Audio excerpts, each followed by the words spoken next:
Shalom, everybody.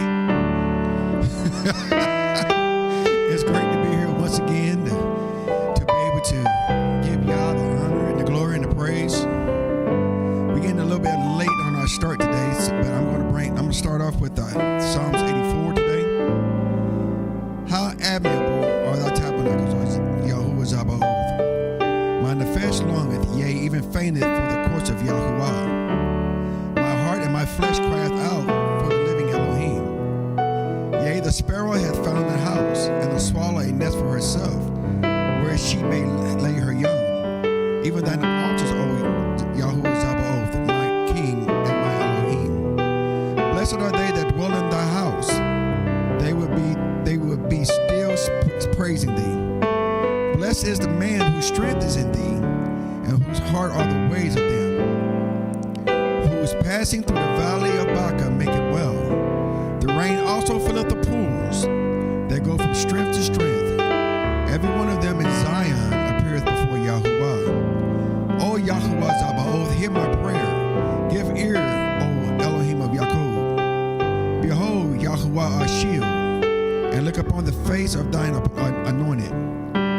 For a day in thy courts is better than 1,000. I'd rather be a doorkeeper in the house of my Elohim than to dwell in the tents of wickedness. For Yahuwah Elohim is a sun and a shield. Yahuwah will give grace and glory. No good thing will be withheld from them which walk uprightly. O Yahuwah Zabaoth, blessed is the man that trusts in thee. Hallelujah. Hallelujah.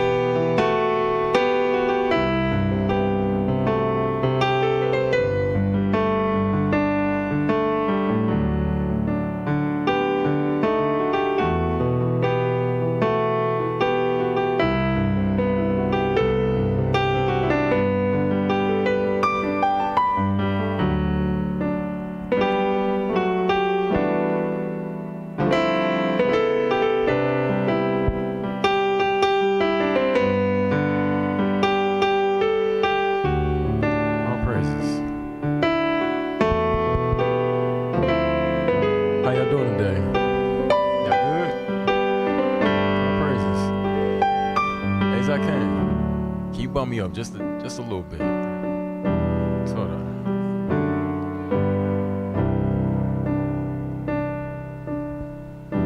All praises. Yeah, there we go. There we go. As always, I'm happy to be here. I'm happy to see y'all. Yeah, made it through the week. It's hot outside. We don't feel too bad in here, so all praises for that. Yeah, I'm happy to be here.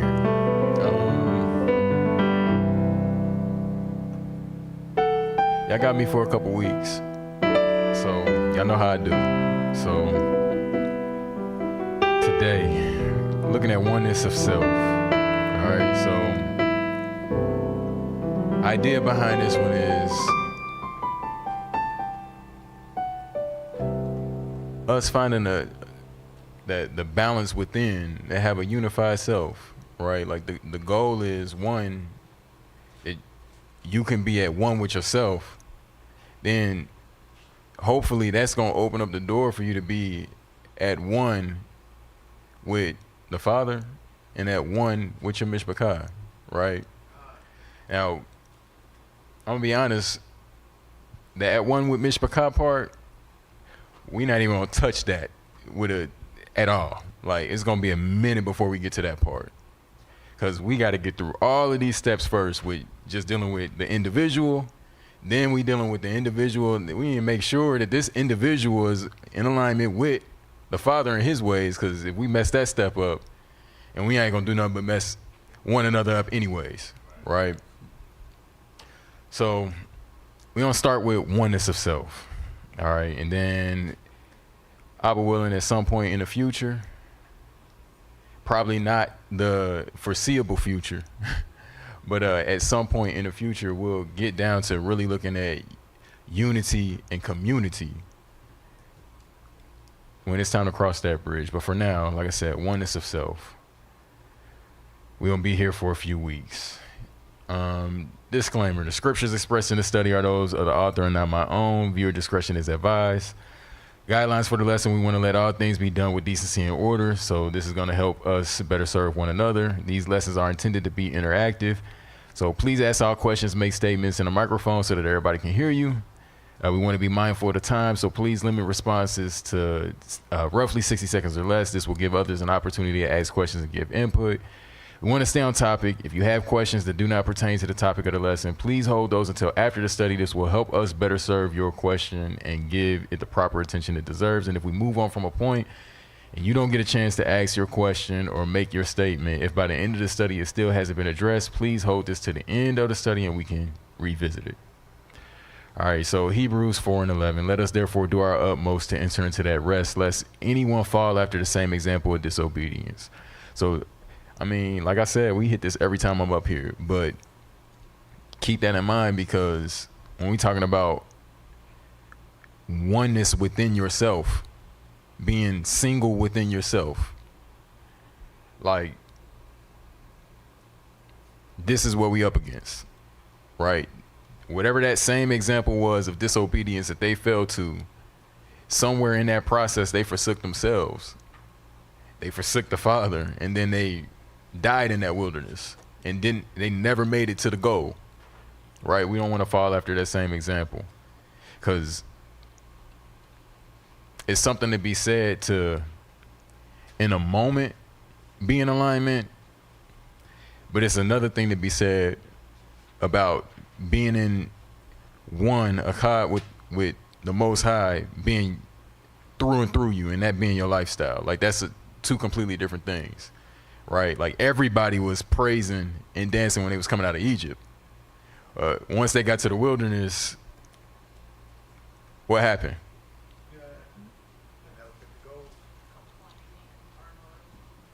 And it didn't take long, right? Like as soon as the environment changed, it started to bring stuff that was in them up to the surface. So it showed that it was more than one side to all of them, right? It was one side that was all praises, our deliverer. And then there was another side that was like, he brought us out here to kill us. Coming out of the same mouth. So, yeah. For the word of Elohim is living and working and sharper than any two-edged sword, cutting through even to the dividing of being and spirit and of joints and marrow, and able to judge the thoughts and intentions of the heart. So what does it do to being in spirit? It's some cutting, some dividing that's taking place, right? Because, you know, we're going to find that there's, in some cases, more than one nature that can live within one vessel. And there is no creature hidden from his sight, but all are naked and laid bare before the eyes of him with whom is our account. So these lessons are not directed at any one person or group, but are intended to be edifying and useful to all who have joined themselves to the covenant of Yahuwah. Father is impartial and none can avoid him, even the Father or even the person who is tasked with presenting the lesson, which is me, myself. So we are all held to this standard, and none of us are above his ways or corrections and reproofs. The Romans 2:1. So therefore, O man, you are without excuse, everyone who judges, for in which you judge another, you condemn yourself, since you who judge practice the same wrongs. And we know that the judgment of Elohim is according to truth against those who practice such wrongs. And do you think, O man, you who judge those practicing such wrongs and doing the same, that you shall escape the judgment of Elohim? And like I always say, that's a rhetorical. We know nobody's escaping that, right? So today's lesson, I thought about doing this part second and next week first, but then the more I thought about it, I said, you know what, Father kept nudging, do this one first, and then we'll get to the next part of it next week. So today is going to be kind of like a general landscape of where we're going. So in today's lesson, we'll look at this topic a little bit further. Like I said, we haven't gone over the first part of it yet because we flip-flopping it. But These types of lessons are made to encourage us and keep pushing and fighting the good fight. So their purpose is to edify us by giving us some insight on the work that must be done to become what the Father intends for us to be. So with this being said, they may challenge us a little bit and cause us to bear with the discomfort of having to confront the things within us that are not like the Father. While we still may have a ways to go, hopefully we'll see the light at the end of the tunnel. While we still have today, we can work towards the goal and pursue his righteousness. And it starts with studying his word and learning his ways like we're doing today, right? So all of us in here, we got the moment.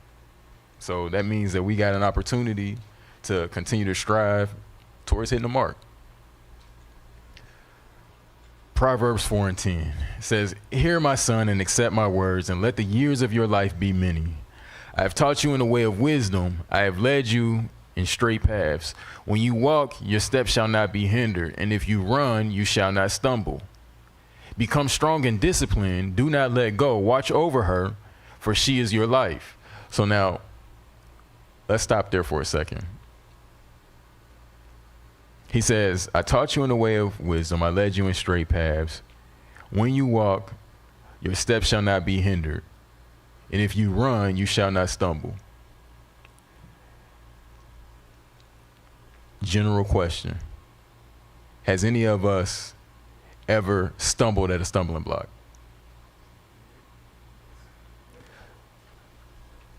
So we know what it's like to stumble, and we know what it's like to hit the stumbling block, right? But what does he say? He says, become strong and disciplined. Do not let go. Watch over her, for she is your life. So what's the remedy? To become strong and disciplined, right?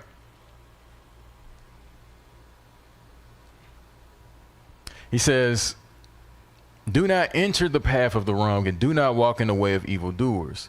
Avoid it. Do not pass by it. Turn away from it and pass on. Now, any of us that know about a stumbling block, which a lot of us in here said, no, we know exactly. A lot of times it was because what? I put myself in a situation I probably shouldn't have been in the first place, and all of this could have been avoided if I would have just avoided this altogether. Right? But what happens is we start to reason within ourselves, and we put a little bit more confidence in what the flesh can do. Well, nah, I'm gonna just go and I'm gonna just do this, and then if it start to get a little bit sketchy, it turn left, and I'm gonna bounce. And there's something about if you ever notice when this happens in the scriptures, right? There's always somebody that will pull up, and it's like, no, don't go. Stay with me one more day. And like we saw that with the old prophet, right? It seems like it's just always somebody that pops up and they convince you, they know just what to say to get you to stick around. Right? Like we've seen this as a pattern that happens all the time in the scriptures.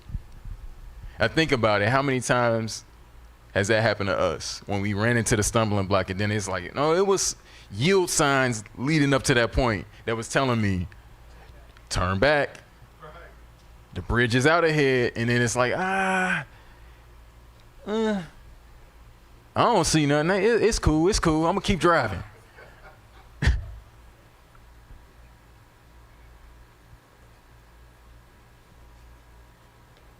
He says, avoid it. Do not pass by it. Turn away from it and pass on. For they do not sleep unless they have done evil, and their sleep is taken away unless they make someone fall.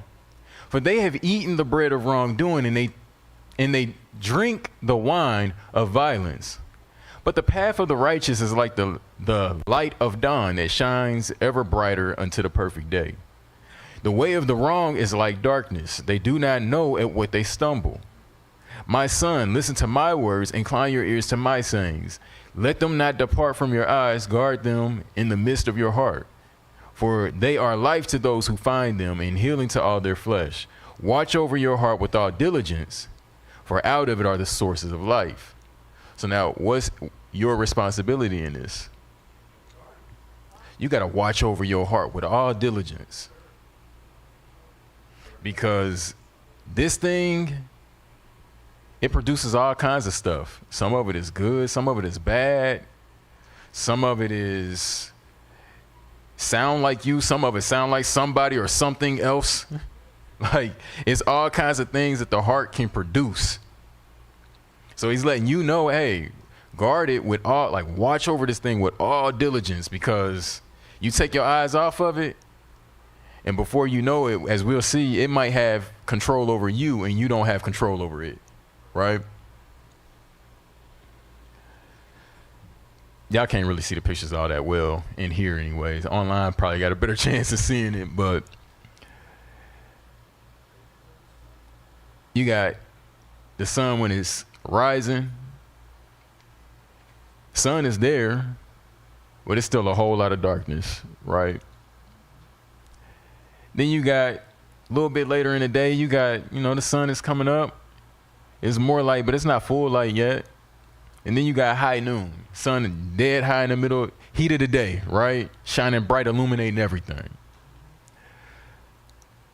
We trying to get to that point.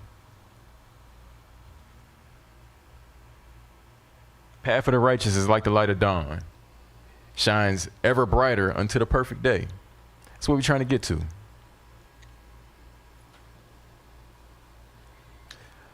So there are two ways that govern us all. So the way of the Father leads to life, and this is the way that he desires we choose. He gave us all a free will, however, and will not choose for us. So he sets two ways before us, and we are judged based on the choices we make. So I got a little diagram, right? On the red side, we got the Father. That's good, light, wisdom, obedience, straightness, righteousness, life, his ruach, truth, and ultimately you don't get the kingdom. Don't jump to the other side. We got Hashatan, right? You got evil, you got darkness, folly and foolishness, disobedience, crookedness, wickedness, death. You got the flesh, falsehood, you got the world. Then somewhere in between you got you, right?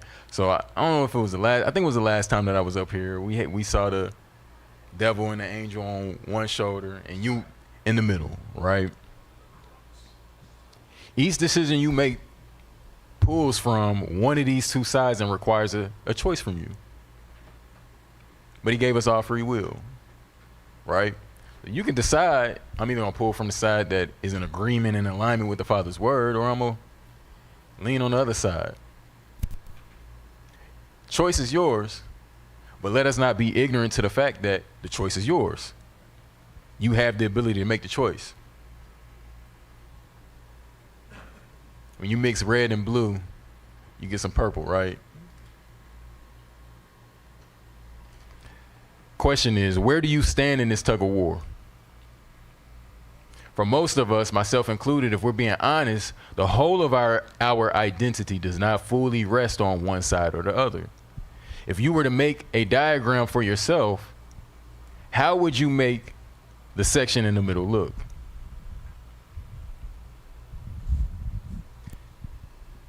You know yourself. Well, it's your job to know yourself. Guard your own heart with all diligence, right? And that's not at all an exhaustive list for either side, right? How much red does your color look? How much blue does your color look? And how much purple is it? Just a mixture of the two, right? So if you were to make the same diagram when you first started this walk, would it look any different from the way it looks today? Are there still things that would look the same in the middle section that come from the right side and not from the left side of the chart? So I'm getting ahead of myself because this is more in next week's lesson, but let me just ask this question. Has anybody ever had a out of character moment? Yes. That's not really me.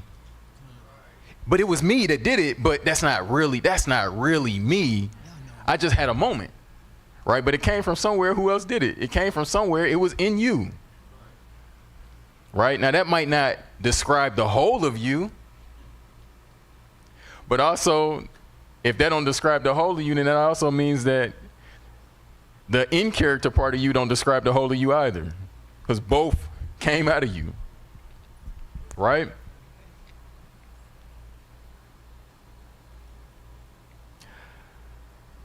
So the goal for us is that the ways of the Father prevails in us. This is no easy task, and this is a daily fight. So you will win some battles and you will lose some battles. Ultimately, the goal is that the war is won within by choosing the Father's side. So it may look grim at times, but through choosing the ways of Mashiach Yahusha, which are the ways of the Father that sent him, we can prevail, right? So this is really what the essence of it is like understanding it's a battle that can be won, but you got to be willing to put up the fight. And you're only going to fight against something that you identify as a threat to begin with. So you got to be honest enough with yourself to examine yourself and see, okay, no, that is not like the Father. Again, I don't want to get too ahead of myself. Today is real general because next week we're going to start to deal more in the individual, right?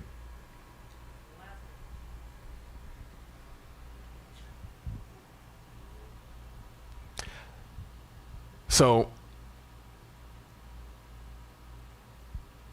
yeah, that's what we want. We want the animation on the bottom to be how the battle looks at the end of the day, right? The blue side, it got to get up out of here. That's what we want. But it's a battle, right? All right, so from here, we'll look at some expounding text on these two ways. So some of them you may not be familiar with, and some of them you may be familiar with, and some of them you may not. So my aim here is to dig a little bit deeper into some of the historical ways that they understood these two ways and their origins. All right, so hopefully this will give us some insight on navigating these two today. This will not be an exhaustive look at the topic, but we will get a glimpse of how these two ways not only exist inwardly, but also outside of self as well. All right, so something to keep in mind as we continue. Matthew 7:13. Enter in through the narrow gate, because the gate is wide and the way is broad that leads to destruction, and there are many who enter in through it. Because the gate is narrow and the way is hard pressed, which leads to life, and there are few who find it. So why do few find this narrow way?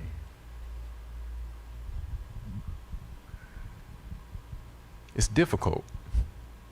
Why do few choose this narrow way? It's difficult. The broad way, that's easy. That's why everybody's on it.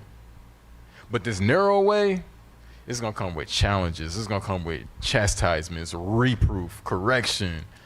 I got to humble myself. I got to gain some self-control because I can't stay like this. Every time that I act like this hurts. This, boom, boom, boom, boom, boom. We go down the list. Sister Kim.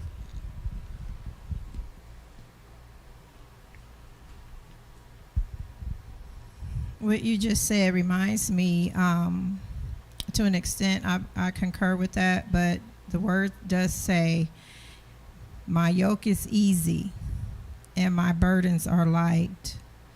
So in addition to that, he said the ways of a transgressor is hard. So when we as children of the Most High choose to be obedient, it's not hard at all. It's not challenging at all. Yeah, we have challenges, but we don't look at those challenges as hard. It's because his word is true. He says his burdens are easy. His yoke is easy. Burdens are light. All praises. I'm in full agreement with you there. Like, we know that he says, no, my word is not so far off. If somebody's got to go get it. Paul, he speaks later on and says, faith doesn't speak in this way, right? And then he quotes that from Deuteronomy. Like, I'm in a full agreement with you there. Like, my point, though, that I'm getting at is it takes a practicing of getting there, right? Like, there's, at least I would say from my experience, there's a difference between me now than when I first came into this walk, right? When I first came into this walk, I had struggles with just don't go out to the store on the Shabbat day. now that's a no-brainer, right? Like, it's not a challenge anymore because I've grown in maturity. But the natural state of me, my flesh, without the discipline and without the chastisement, without the choosing of the Father's ways, it's going to be an unruly thing. So that's really what I'm getting at here is, generally speaking, the flesh itself is never going to choose this narrow way. So the only way that you can get to that point where, like you said, like, yeah, for a transgressor, of course there's going, but there's the only difference really between a transgressor and all of the righteous is what? One is making a choice to say, I'm not going to make a change, and one is saying I am. Like, that's really the only difference. That's really what I'm getting at. Like, yeah, we know his Torah is not burdensome, it's not grievous. Like, he's not asking anything out of us that is so hard that we can't do it. Like, please don't misunderstand me on that. I'm not saying that. What I am saying is the nature of our flesh, like, even with all righteousness has a positive result at the end of the day, and it has a positive outcome and a positive consequence. So logically speaking, it just makes sense. Like, it shouldn't even be, it's a no-brainer. Like, it's a no-brainer. But because of the flesh, it's complicated, right? Like, that makes it difficult.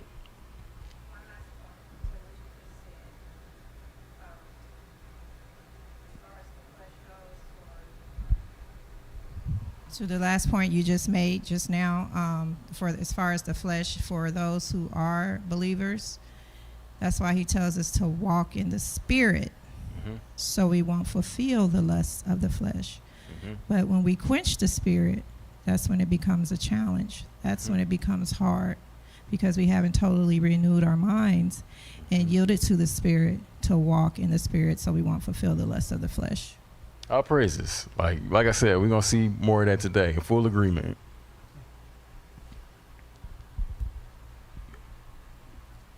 Oh, you kind of covered it. I was just saying that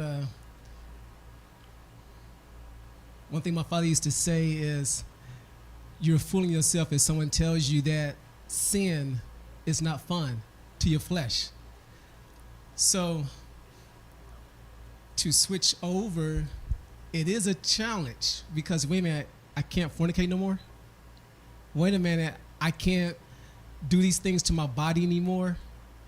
So but once you commit yourself to Yahuwah, then you be like, man, I don't have to worry about diseases. I don't have to worry about X, Y. I don't have to worry about, because of all even though the sin might have felt good, I might have been living my life great, but I still was in danger at all times.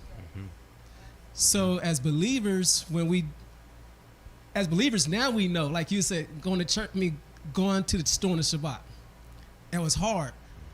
But once you take on the ways of Yahoo, you're like, man, you know how easy it is to keep the Shabbat?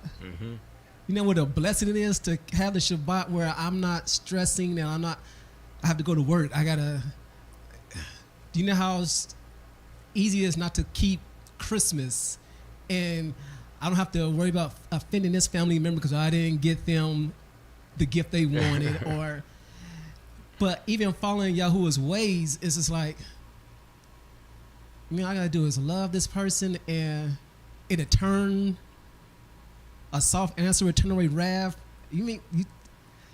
It's the things of, I gotta do is forgive, and bitterness, malice, all these things that I would normally go through in anger, I don't have to deal with those no anymore. So learning Yahuwah's ways, his yoke is easy. All praises. So, two ways. Like, historically, there was this understanding that we had that ever since the beginning, there are two ways, right? One leads to death, one leads to life. Both of these ways are set before us because of some decisions that were made within the garden.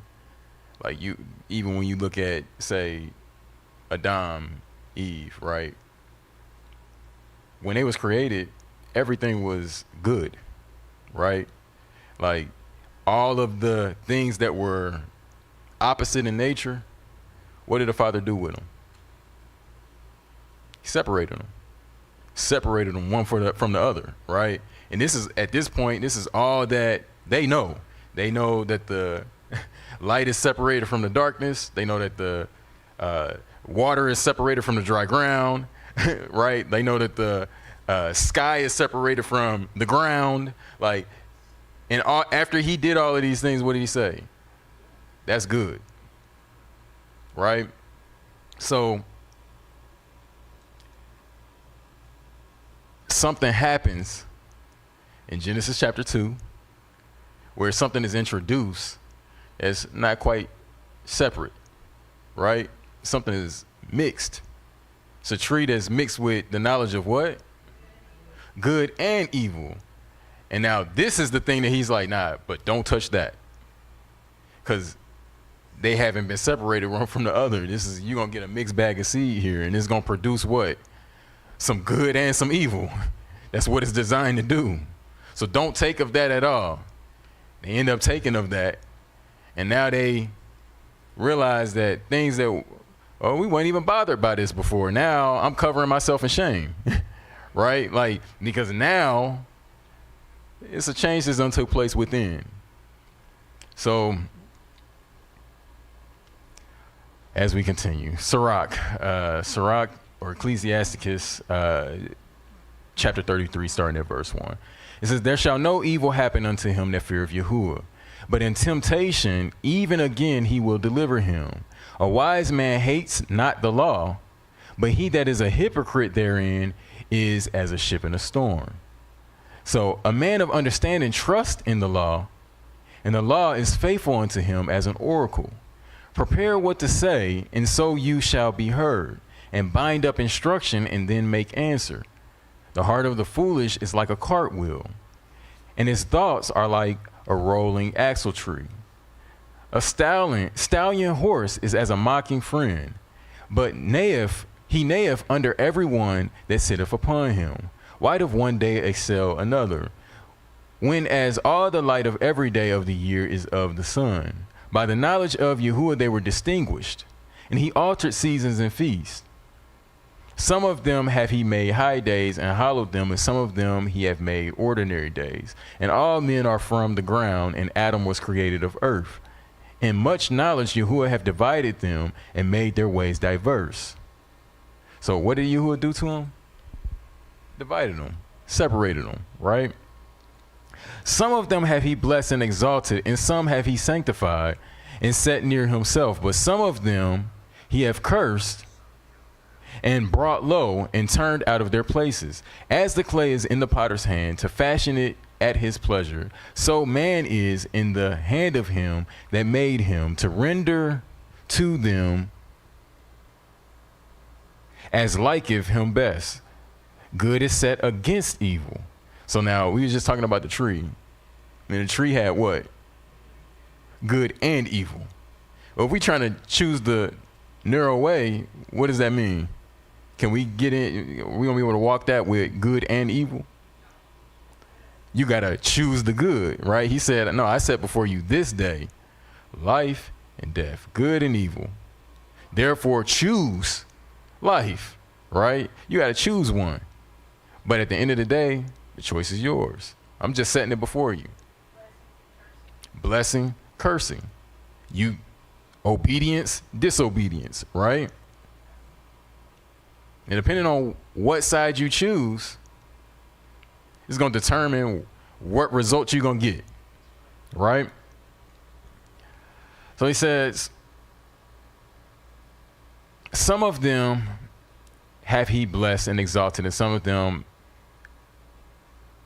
my bad, jumping down to verse 14. He says, good is set against evil, and life against death. So is the righteous against the sinner, and the sinner against the righteous. So look upon all the works of the Most High, and there are two and two, one against another, right? So in other words, what Sirach is saying is this is something that's baked into creation, right? You can look at creation and you can see. Shaul said, oh, what fellowship is there between light and darkness, right? These two don't mix. Naturally, these two don't mix. So all of the way that he set everything up, we can see like this is a macro of something that's taking place within us, right? It's up to you to choose. Which one are you going to decide you're going to walk in? Either going to be the light, a child of the light, or a child of the darkness. So this is another, and what we're doing here, like I said, today is just a general survey of this concept, these two ways, right? Like, we're going to see that this was something that was baked into our understanding across the board. So this is from the Dead Sea Scrolls. It's a document called 1QS 3 and 6 through 4 and 25, right? A lot of what we're going to be going over today is just historical documents. I want to show across the board, no matter what body of believers it was in ancient times, everybody understood there's a difference between good and evil, and you have to choose one, right? Like, whether it was a Pharisee, a Sadducee, Nazarene, like, everybody understood and could agree on this. Well, there are some things that are good and there are some things that are evil, and you got to be able to choose between both sides of this, right? And hopefully the choice that you make is the good and not the evil. So this is from the Dead Sea Scrolls. It says, "The master shall instruct all the sons of light and shall teach them the nature of all the children of men according to the kind of spirit which they possess, the signs identifying their works during their lifetime, their visitation for chastisement, and the time for their reward. From the Elohim of knowledge comes all that is and shall be. Before ever they existed, he established their whole design." So again, they had the understanding that, oh, this is something that is a natural order of things. He's baked that this choice has to be made. Light versus darkness, good versus evil, and that these two can't be mixed. He says, before they ever existed, he established their whole design, and when, as ordained for them, they come into being, it is in accord with his glorious design that they accomplish their task without change. The laws of all things are in his hand, and he provides them with all their needs. He has created man to govern the world and has appointed for him two spirits in which to walk until the time of his visitation, the spirits of truth and injustice. Those born of truth spring from a fountain of light, but those born of injustice spring from a source of darkness. All of the children of righteousness are ruled by the Prince of Light and walk in the ways of light. But the children of injustice are ruled by the angel of darkness and walk in the ways of darkness. The angel of darkness leads all the children of righteousness astray, and until his end, all their sin, iniquities, wickednesses, and all their unlawful deeds are caused by his dominion in accordance of the mysteries of Elohim. Again, this is Dead Sea Scrolls, 1QS 3 and 6 through 4 and 25.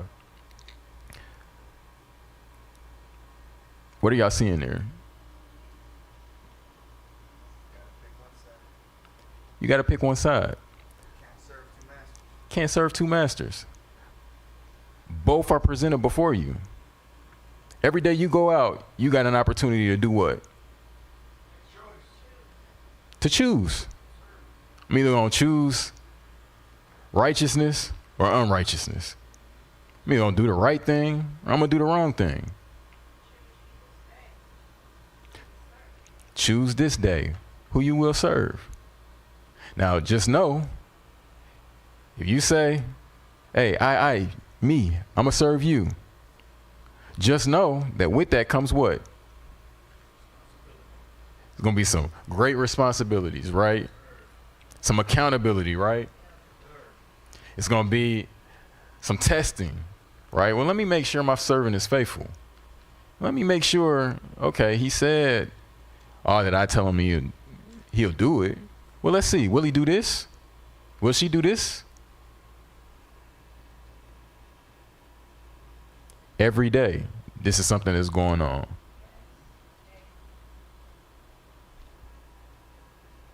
And let me tell you, it ain't going nowhere.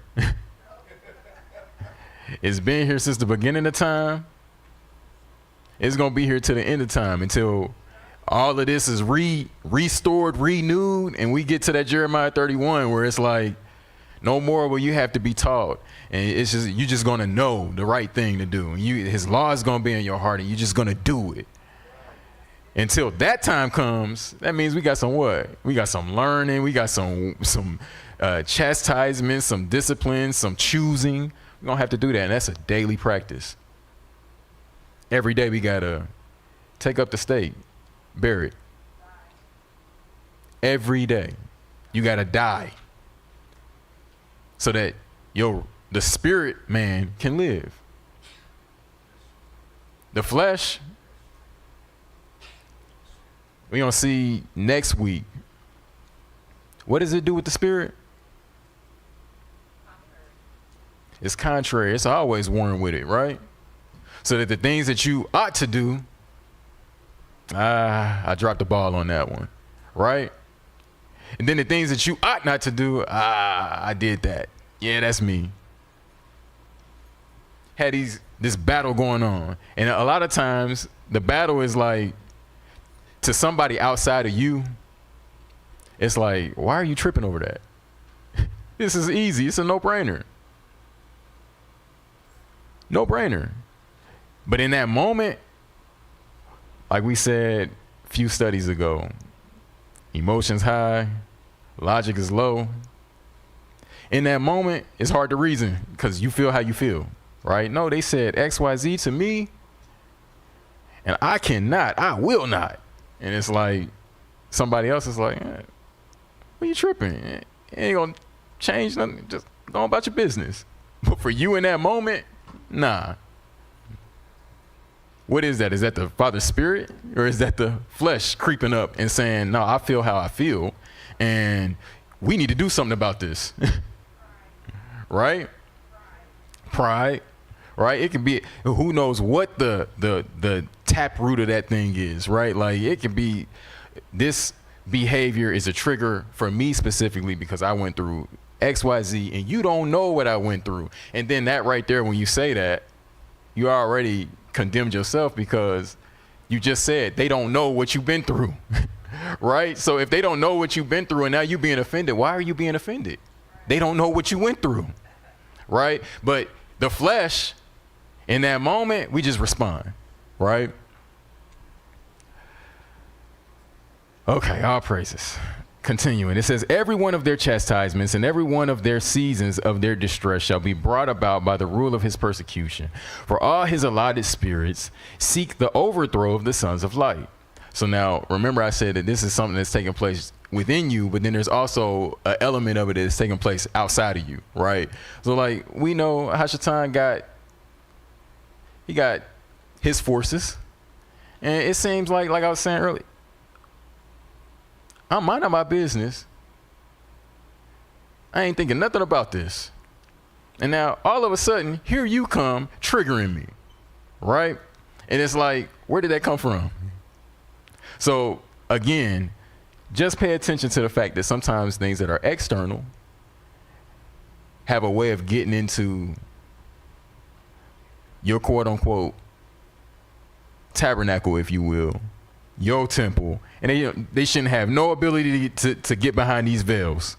And somehow we open the curtain right on up, and then now we warring with something in our heart because something has happened on the outside, right? These things have a way of affecting us. So again, I'm talking about oneness of self.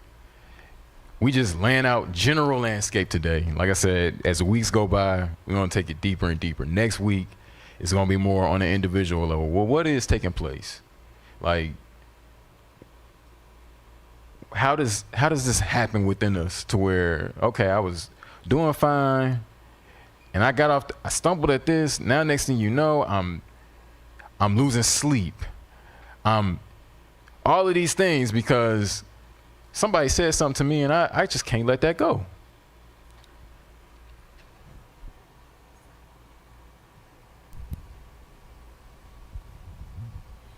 To that, and I'm guilty of this. I have been when you mentioned the word triggered, a lot of times we don't realize we're giving whoever we're triggered by that power to trigger us. Because we should, as humans, even just in that natural state, should not allow someone to have that much power over you to cause you to respond and react in certain ways that's not character of Christ. It's back down to choice. We can't blame anyone but ourselves. You know, we're trying to justify why we're responding a certain way. You're deceiving yourself.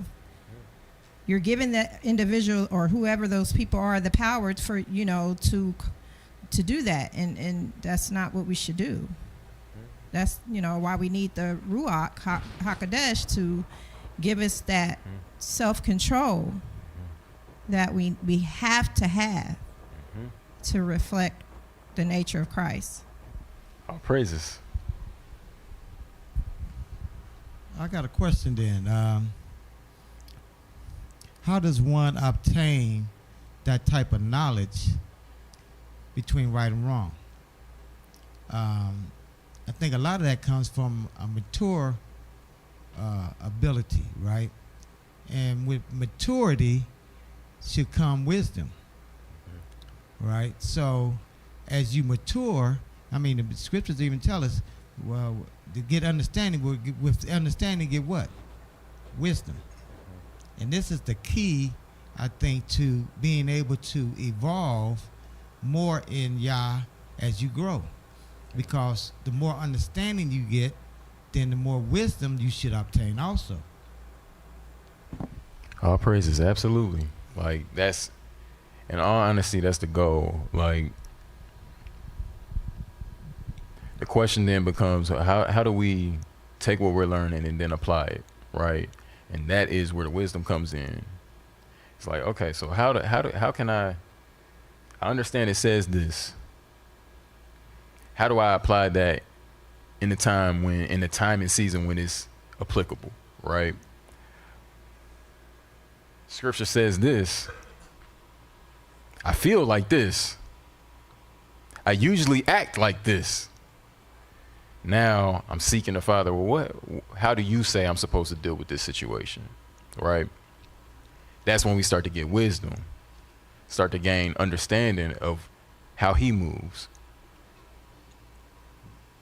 But be not deceived. Flesh is always back there somewhere in the background. Like, hey, are you sure you want to listen to him? Because I was just thinking it's a daily practice thing, right? I can tell you this much. Take your eyes off of the flesh just for a little bit. And before you know it, it starts gaining more and more ground, more and more ground, more and more ground.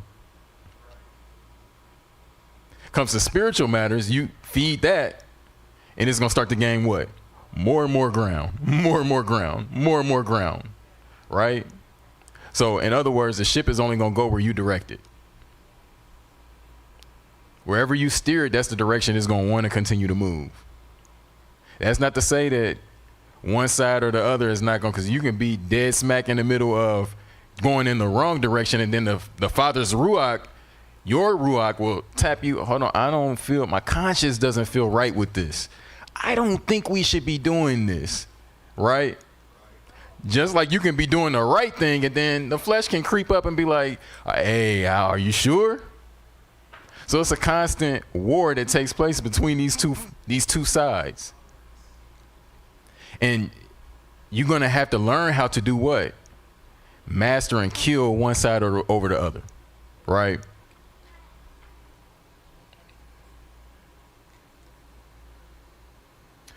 So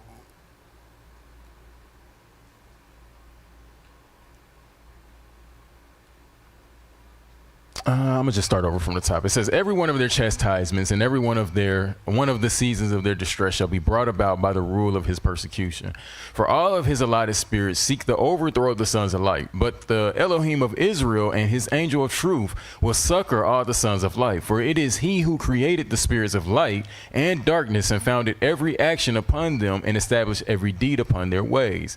And he loves the one everlastingly and delights in its works forever, but the counsel of the other he loathes and forever hates its ways. So in other words, you have to choose. If you can't serve two masters, like we said earlier. You gonna love one and hate the other, or hate one and love the other. There is no having both of these at the same time.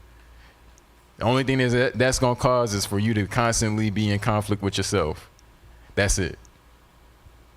And that sounds like a whole different level of torment, right? Like that's a whole nother thing, a whole nother animal. All praises. We have heard you say that several times. All praises. So it says, these are their ways in the world for the enlightenment of the heart of man, and so that all the paths of true righteousness may be made straight before him, and so that the fear of the laws of Elohim may be instilled in his heart. A spirit of humility, patience, abundant charity, unending goodness, understanding, and intelligence. A spirit of mighty wisdom, which trusts in all the deeds of Elohim and leans on his great loving kindness. A spirit of discernment in every purpose, of zeal for just laws, of holy intent with steadfastness of heart, of great charity towards all the sons of truth, of admirable purity, which detest all unclean idols, of humble conduct sprung from an understanding of all things, and of faithful concealment of the mysteries of truth. These are the counsels of the spirit of the sons of truth in this world. And as for the visitation of all those who walk in this spirit, it shall be healing, great peace, and long life, and fruitfulness, together with everlasting blessing and eternal joy in life without end, a crown of glory and a garment of majesty and unending light.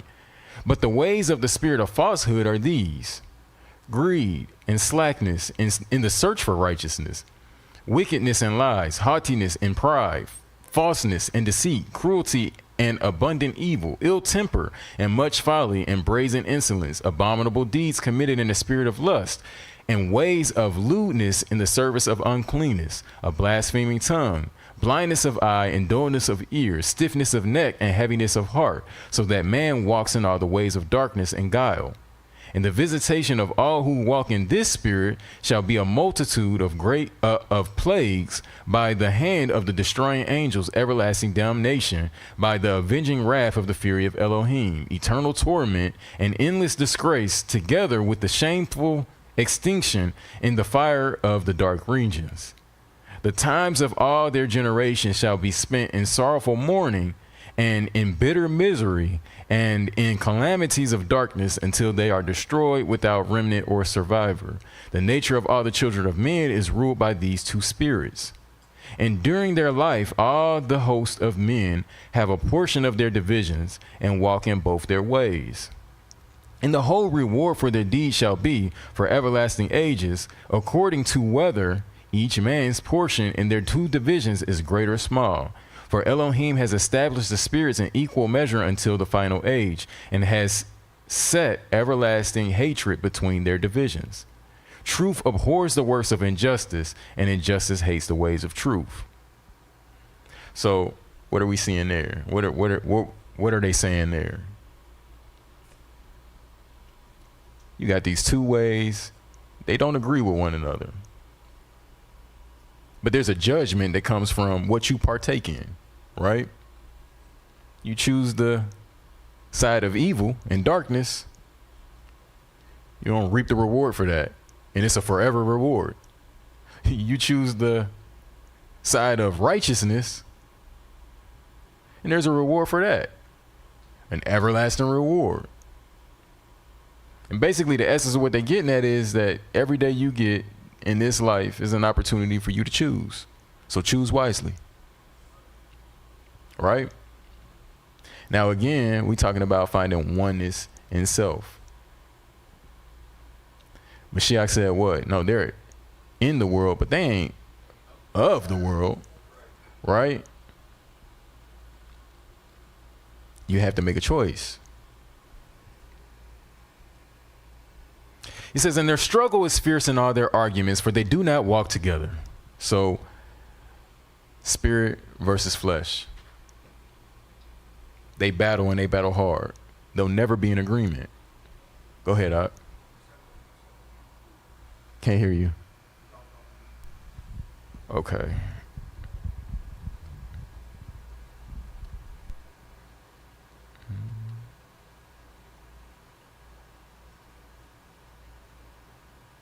Okay.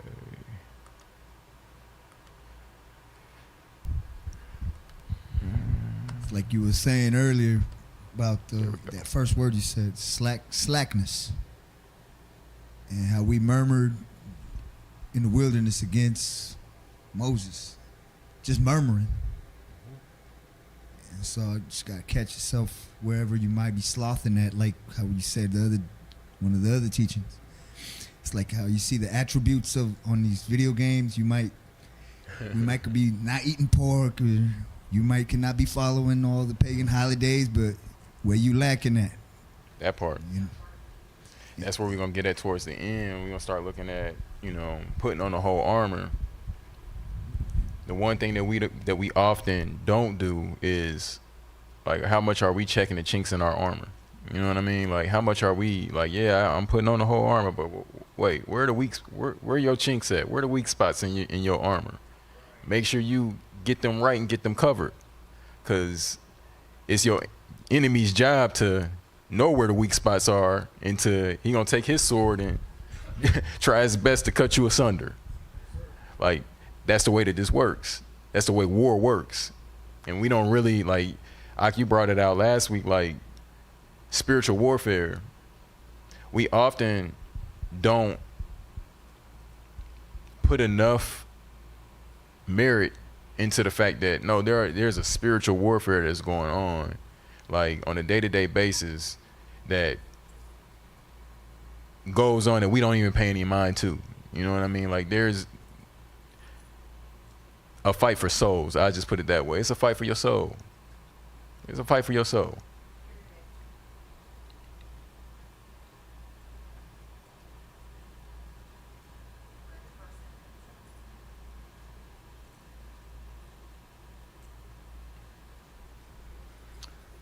Okay. So it says, and their struggle is fierce in all their arguments, for they do not walk together, but in the mysteries of his understanding and in his glorious wisdom, Elohim has ordained an end for injustice. And at the time of the visitation, he will destroy it forever. Then truth, which has wallowed in the ways of wickedness during the dominion of injustice until the appointed time of judgment, shall arise in the world forever. Elohim will then purify every deed of man with his truth. He will refine for himself the human frame, by rooting out all spirit of injustice from the bounds of his flesh. So that's like what we was talking about earlier in the Jeremiah 31, right? But we haven't gotten there. That hasn't happened yet, right? Like, as far as I know, the flesh still does what the flesh wants to do. Like, I haven't met anybody that is in what Jeremiah 31 was talking about. Like, I haven't met that yet. Like, everybody that I know is like, hey, yo, it can be overcome, but this is how you do it, right? Like, it's not, I haven't woken up a day and was just like, flesh all gone. I'm just transfigured. I haven't seen it yet. Like, that's the goal, and that's why we, day by day, we taking up the stake and we keep on pressing towards the mark, because we trying to get to that. But that hasn't been given yet. Like, every day you got to make that decision. And the minute that you take your eyes off the wheel, you're going to crash. Just the way that this works.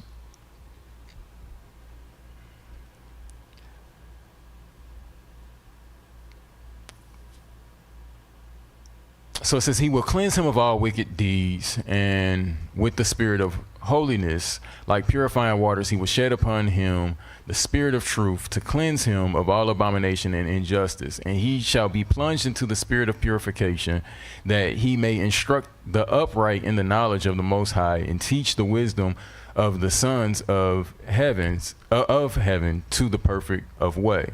For Elohim has chosen them for an everlasting covenant, and all the esteem of Adam shall be theirs. There shall be no more lies, and all the works of injustice shall be put to shame. Until now, the spirits of truth and injustice struggle in the hearts of men, and they walk in both wisdom and folly. According to his portion of truth, so does a man hate injustice. And according to his inheritance in the realm of injustice, so is he wicked, and so hates truth. For Elohim has established the two spirits in equal measure until the determined end, and until the renewal, and he knows the reward of their deeds from all eternity. He has allotted them to the children of men, that they may know good and evil, and that the destiny of all of the living may be according to the spirit within them at the time of the visitation. So this is why we stressing on this. You got to ask yourself the question: if today was that day where it was your last, are you ready? Like, really be honest with yourself, because again, only you can, and it's your job to know. Like, y'all know I'm always stressing this. Like, I might think it might be like, man, hey, yo, that's a good Ak. That's a good Ak-O-T. But you know, I hope that that's the answer, but at the end of the day, it's something that you got to know for yourself, because the only one who is gonna who it matters to is gonna be you at the end of the day. We have to get to a point where, with our lives, it's like having brand new all white gym shoes, and you're worried about getting them dirty the first time you wear it. Our life, we have to examine ourselves. We have to be so careful. You're talking about stumbling. You don't want to hit nothing with you don't want to scuff your shoes up. And that's how we need to be with our life. We don't want to scuff it up. Mm-hmm. All praises. All praises. This is from a document that they found called the Didache. Now, the story of the Didache is that this was a document that was put together and compiled by the 12, basically. And that this was their common consensus when they would go out. This is what we'll teach, right? So it goes over the 10 Commandments and saying, hey, no matter where y'all go, make sure y'all teaching these laws, these statutes, these commandments. So whether or not that really is the case and it was really compiled by the 12, I'll let you, decide that for yourself. But what I do want to look at is the fact that, again, there are certain things that everybody understood, no matter what side of the fence they was on. Good and evil don't mix. That's the one thing that everybody has in agreement, like I said, from a historical standpoint. So the Didache, 1 and 1. There are two ways, one of life and one of death. But a great difference between the two ways. The way of life, then, is this. First, you shall love Elohim who made you. Second, your neighbor as yourself. And all things whatsoever you would should not occur to you, do not also do to another. Simple enough, right? It all sounds like stuff that we know all of this, right? Barnabas, another one of those writings. Again, whether or not you rock with it or not, it's not really the concern. I'm not here to convince you on that. All that I'm saying is, no matter where you go and what book you open up, this is the one thing that they all will agree on. Barnabas 18 and 1, it says, but let us pass on to another lesson in teaching. There are two ways of teaching and of power, the one of light and the other of darkness. And there is a great difference between the two ways. Saying the exact same thing. For on one are stationed the light-giving angels of Elohim, and on the other the angels of Satan. And the one is the Adonai from all eternity and unto all eternity, whereas the other is the Adonai of the season of iniquity that now is. So he's saying, hey, there's one that is ruling this age, and there's another one that rules all things, but one has a season right now, and he's running amok. It says, this then is the way of light. If anyone desiring to travel on the way to his appointed place would be zealous in his works, the knowledge then which is given to us whereby we may walk therein is as follows. You shall love him that made thee, and you shall fear him that created thee. You shall glorify him that redeems you from death. You shall be simple in heart and rich in spirit. You shall not cleave to those who walk in the way of death.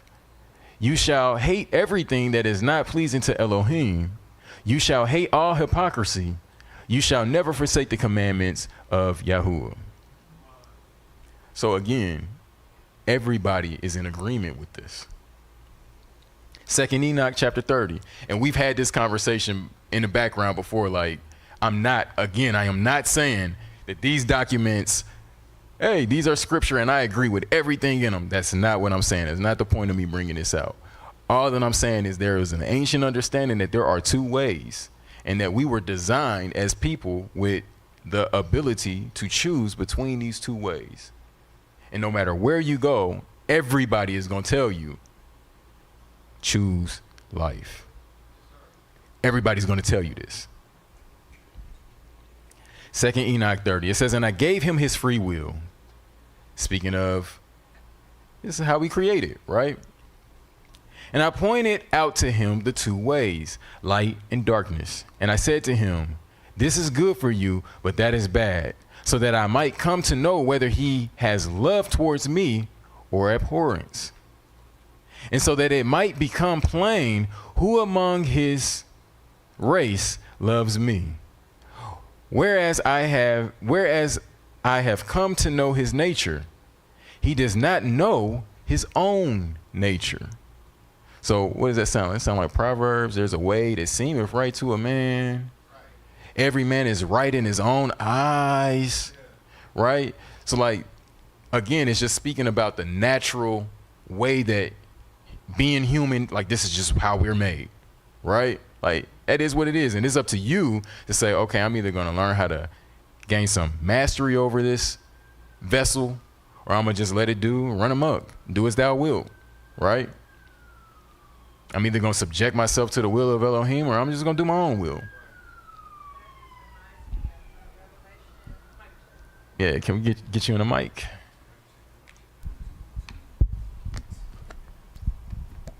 Just recalling the scripture, but based on what you just said, I think it's Revelation 22 and 11. I'm not sure, but I know it's in Revelation 22. But the verse that says, he that is holy, be holy still.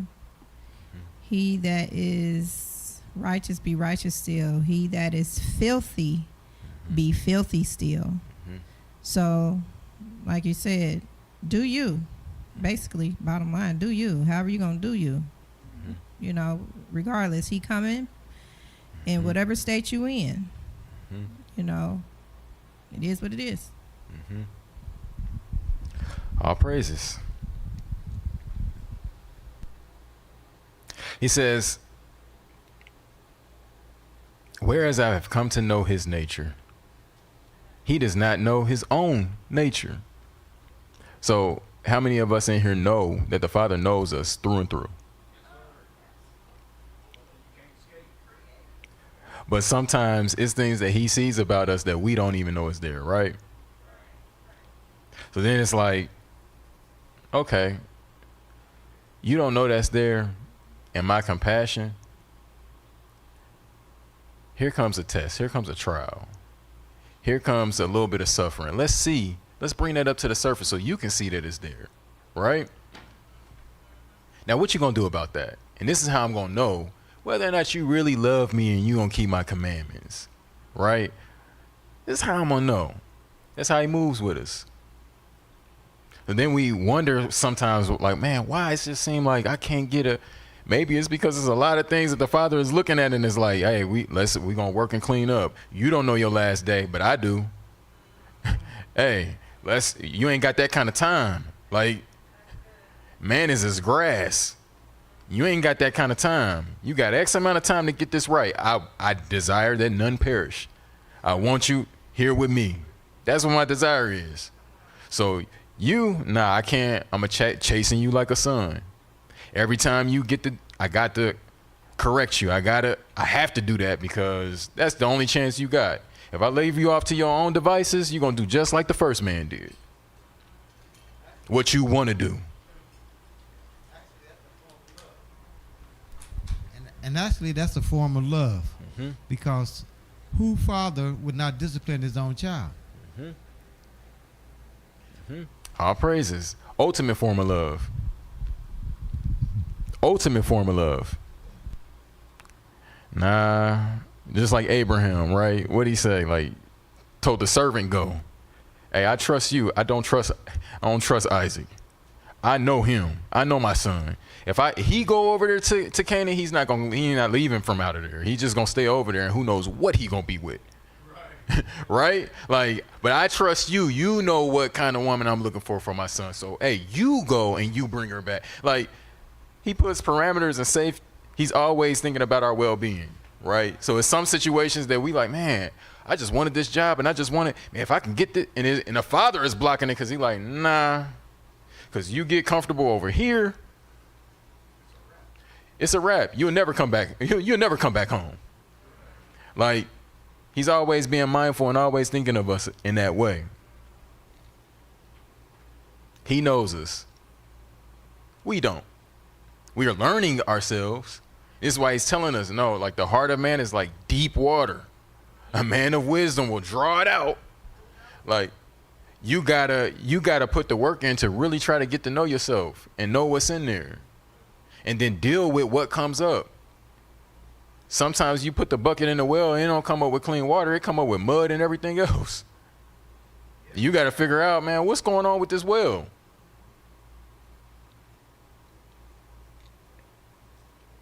He says, wherever I have come to know his nature, he does not know his own nature. That is why ignorance is more lamentable than the sin, such as it is in him to sin. And I said, after sin, there is nothing for it but death. How many of us agree with that? I have never seen doing the wrong thing bear anything but death. It's all it can produce. That's it. Let me ask y'all this. We all know Galatians 5, right? Okay. It's some ways of the flesh, works of the flesh, and then it's some fruit of the spirit, right?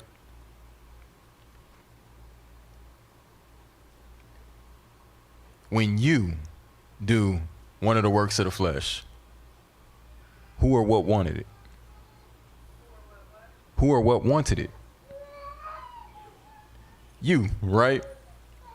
When you do the fruit of the spirit and you bearing the fruit of the spirit, who or what wanted it? You. So what is that telling you? Like, really, we got to think about it. Like, we really got to think about it, because all of this is all coming out of you. All of this is all coming out of you.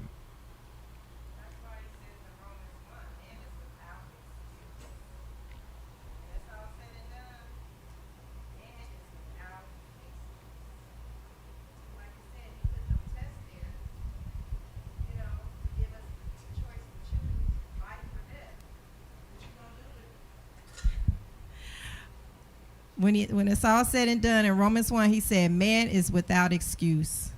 And like you said, when he gives us those tests to see whether we're going to choose life or death, to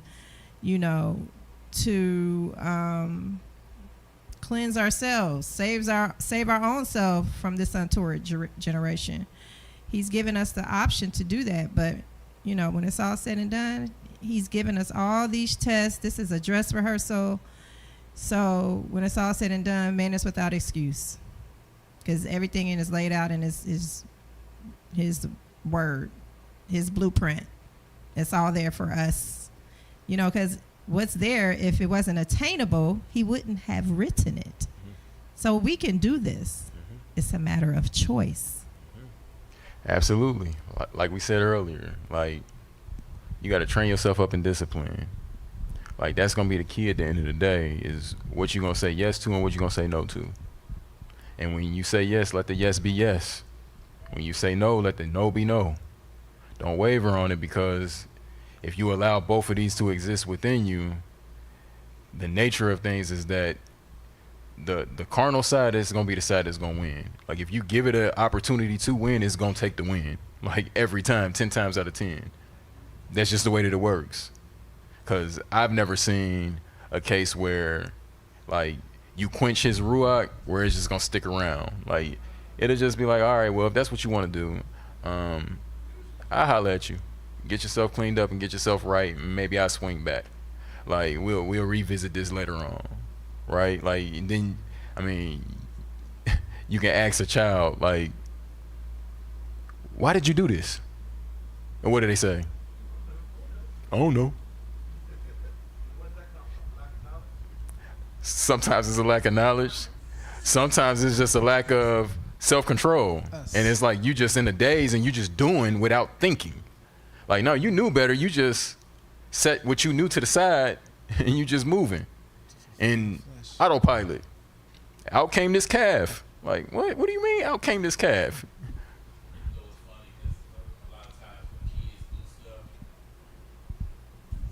You say, ooh, they look like they knew. Mm-hmm. Like, you never had to tell a child. I mean, you got to tell a child, but I'll put it like this.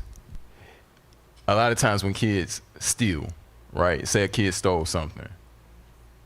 Do they steal it and just be like parading it all in their parents' face? Nah. What do? They go hide it. You got to inquire, investigate. Where did this come from?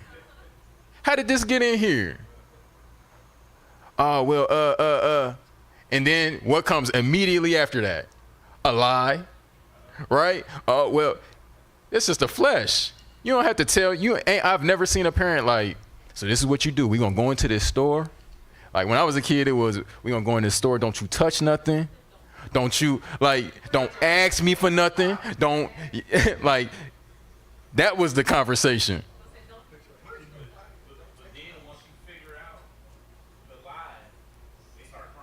Mm-hmm. A conscience is already wired. You know, right? Never told. Okay, so this, you still grab that for me. I mean, I'm sure there is some examples of some bad parenting out there that probably are teaching their children how to steal. I ain't talking about that. I'm just saying, in a righteous context, right? Nobody ever had to tell the child how to do it. They just figure it out. And then nobody ever told them, like, hey, yo, and when you steal this, I don't care what you get asked, don't you admit nothing. Like, it never goes that way, right? We saying the opposite, and then they just figure it out. It's just part of the nature. It's hardwired. Hardwired, right? So left alone, it's going to do some crazy stuff. That's why you have to govern it. That's why you got parents to teach you this difference between right and wrong, right? Like, this is the reason why they correct you when you do, like, this is the reason why it works the way that it works.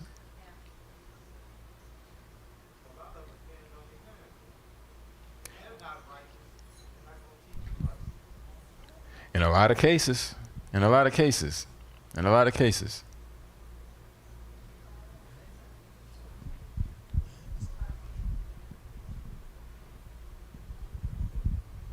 was thinking about when you was talking about carnality, because he says to be carnally minded is enmity with him, and to be carnally minded is death. So it's like you can't be full of the world.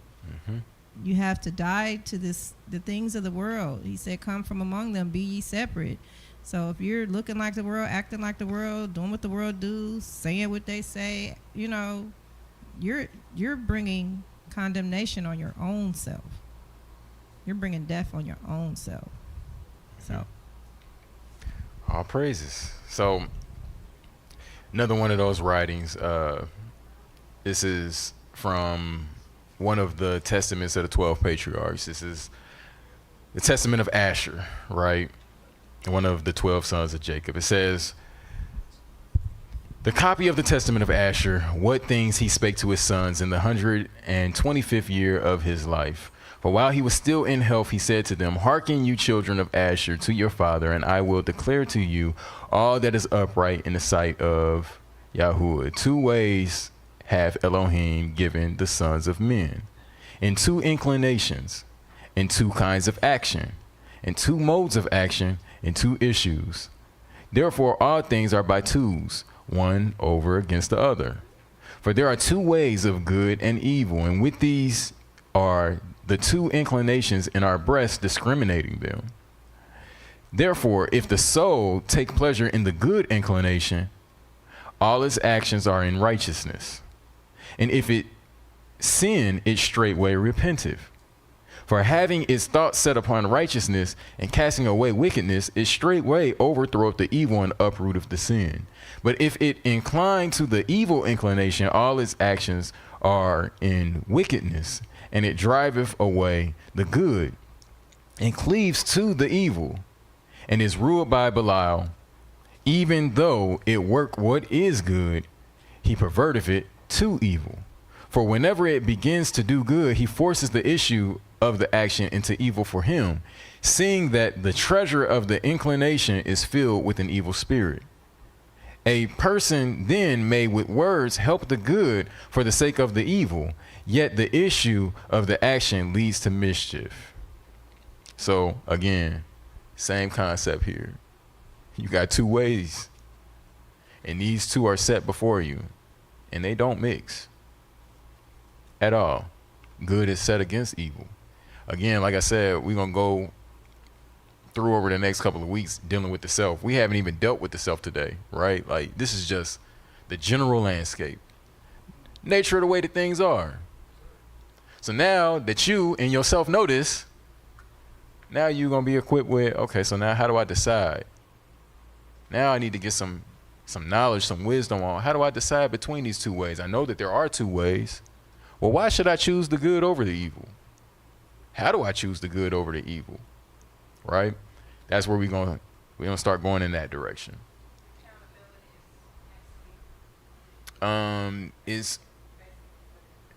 It's analyzing yourself is what we're gonna be looking at next week. More so analyzing yourself. Reasons why we might not hold ourselves accountable, and why we might not necessarily realize that we're not holding ourselves accountable, right? We're going to go through all of that. And like I said, we're really trying to get an understanding of, just like I said with the kids earlier, right?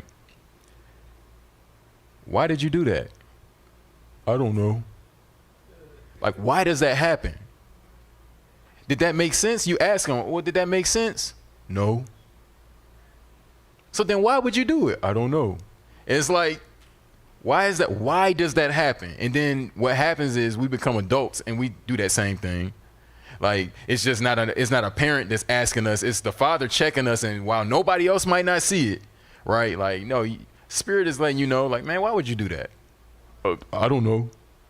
And now you feeling the conviction. You got all these things going on because there's a war that's going on within you. But then now it's up to us to say, all right, like I said, you know, he knows you only got an X amount of time. You got to figure this out, right? Because that's not going to come in. We'll see that next week. Like, it's just certain stuff that he will not allow in his kingdom. So it's like, no, he's letting you know, figure this thing out. Get this figured out with the time that I'm giving you. Because if that stays, I'm going to have to kick you out. Like, you're not going to come in my presence with that.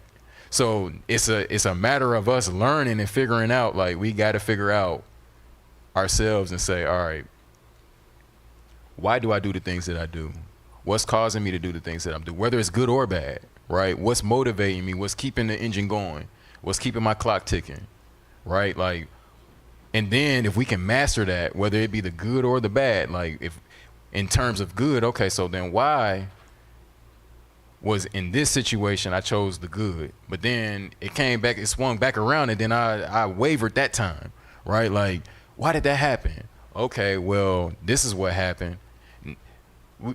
Like I said, we're gonna go through all of that, trying to really navigate some of the things that we go through so that we can equip ourselves to make the right decision at the end of the day and make that process all the more easier. Because for some of us it is difficult, right? Like, it's not, I'm not gonna lie and say that everybody is in the same space of maturity. Like, for some of us it's like, yeah, no brainer, been through that, right? But for some of us it's like, nah, look, I'm dead smack in the middle of that and I'm trying to figure it out. Like, I'm warring with this, I don't know why this bugs me the way that it does, right? Like, and it's like, it shouldn't. And then it, like, a lot of times once we come into the walk and we gain knowledge of truth, it's like it points it out. And it's like, I know it's there, but I still don't know quite, I haven't quite put my finger on the pulse of like what to do about it, right? So it's like, the goal of this is just trying to take a little bit of a look into that process and figuring out, okay, what's making us tick the way that we tick, and then what can assist us in that process of making the right decision at the end of the day. Because all of us is aiming for that same goal. None of us want the death. But a lot of times, if you you look at all of the thoughts, all of the decisions, all of that throughout the whole day, throughout the whole week, some of them in there, it's like, oh, come on now, I knew better than that. Now, why did I'm in a fast food line, like I'm talking about myself. I'm in a fast food line, and something as simple as not being acknowledged by I'm waiting here, I'm waiting to pick up this order. Now, before you know it, because I'm upset, it's hot, I'm driving in this hot car, now my mind has gone off, and I'm about to turn up, and they about to see that a word I'm not gonna say on air. They about to see him come out. Like, I'm trying my best to keep him, I'm trying to keep him bound up, but they about to see him, they about to learn that he exists. Like, but why am I getting there? Like, what's getting me there? You know what I mean? Like, this ain't even that serious. Like, I'm gonna leave here and then forget about it, and it's like it never even happened. So why in that moment am I getting that riled up to where I'm about to make a fool of myself in this place? I'm about to act all out of character. And then now if somebody else walk by and they see these fringes on me, and I'm in here going off on these clerks in here because I'm lacking some self-control, now I'm making the Father look bad, right? Because now they're looking and saying, oh, this is how they act. You know, something similar happened to me this week, you know, and the matter is, you know, people in the restaurant, they going around doing their little happy-go-lucky things, not in a rush. They could care less about what you're doing, how you get, you know, and I'm like, I want to say something, you know, it's built in, it's like I'm trying not to get rude, but then at that moment when I was feeling like I was just about to go, you know, say something, it was like, what are you trying to show me? You know, my mind flipped to another direction. It was like, what's going on here that you need to see me to observe that may be within me? You know, and because I had to take that, because I felt myself boiling. I felt myself getting to that point. Then I'm like, why? You know, I'm like, there has to be something for me to learn in this situation. And that's that choosing between, you know, the Tob and the Ra. You know, that's a choosing between acting the fool or staying within character that the Most High wants me to stay in. And believe me, that fool was sitting there. But Yah said, not today. All praises.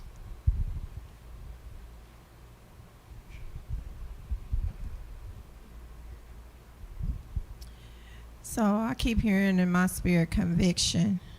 So I think I heard you bring that up a little bit. I don't know, at some point, but that has to be there in order for you to check yourself and feel remorse and feel like, oh, this is not right. Why do I keep doing this?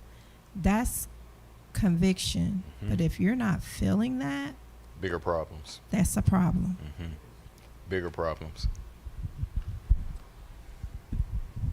I think in your growing in maturity and understanding right and wrong, I think you have to really let people know that the consequences behind what you do. You know, you keep doing this, you stealing, you know what's gonna happen? You're gonna go to jail one day.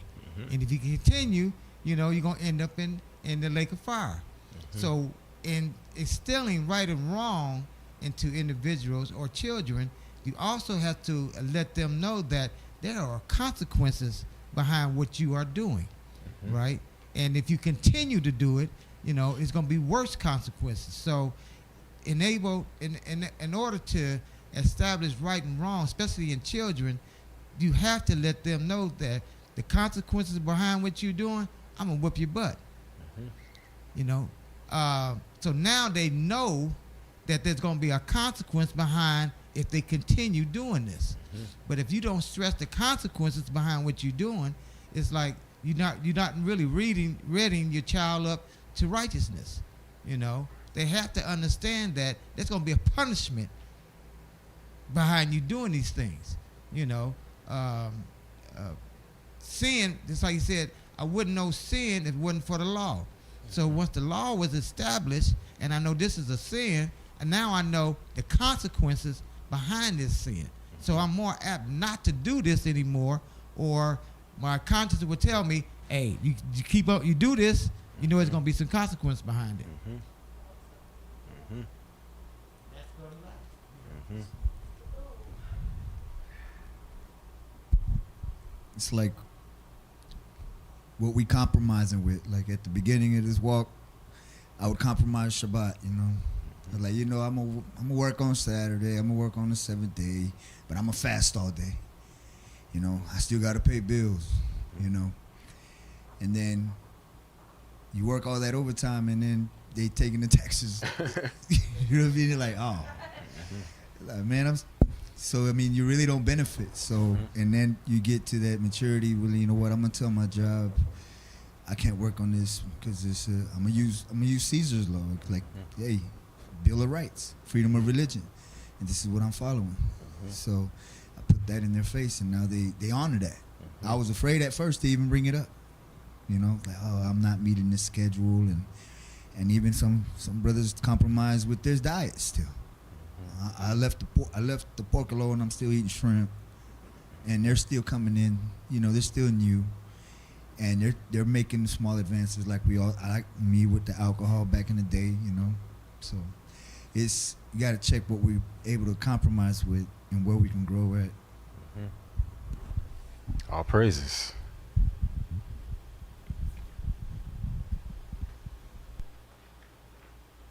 All praises.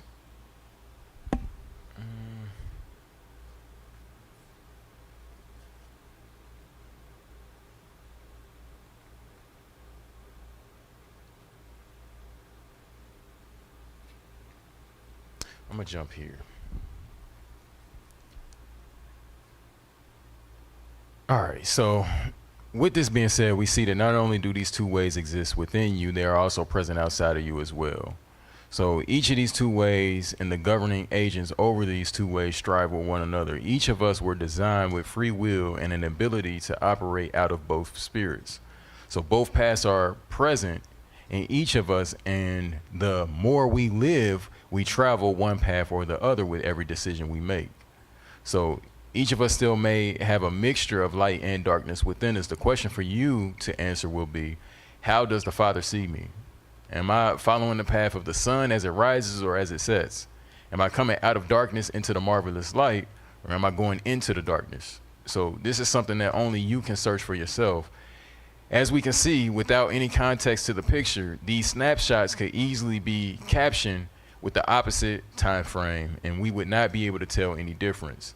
So in both of these points of time, both light and darkness exist. The question is, which force is growing stronger and which force is growing weaker? So is the light growing stronger, or is the darkness growing stronger? This will be what determines which course you are on, right? So one is of the evening and one is of the dawn, right? Like, but sun is at the horizon either way. You know what I mean? Like, a little bit of light and a little bit of darkness. Which direction you going? Either the sun is rising or it's setting.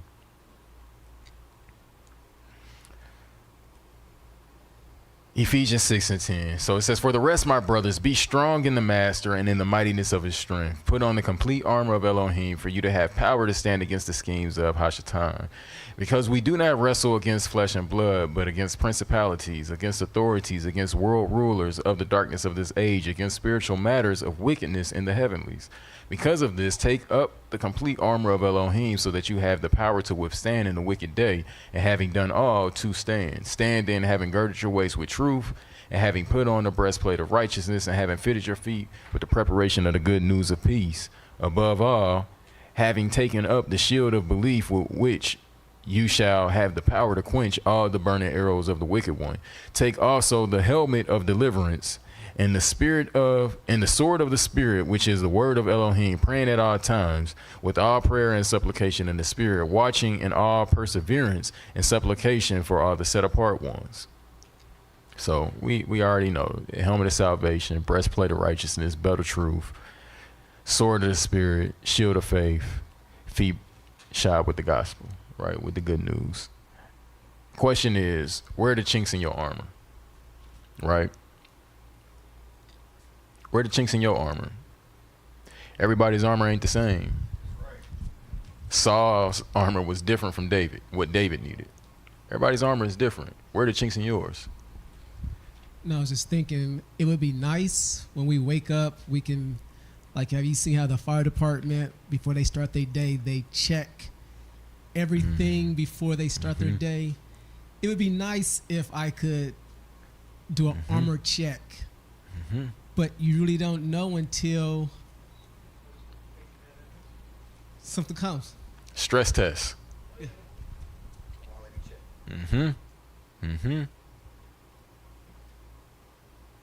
Do you know your own strengths?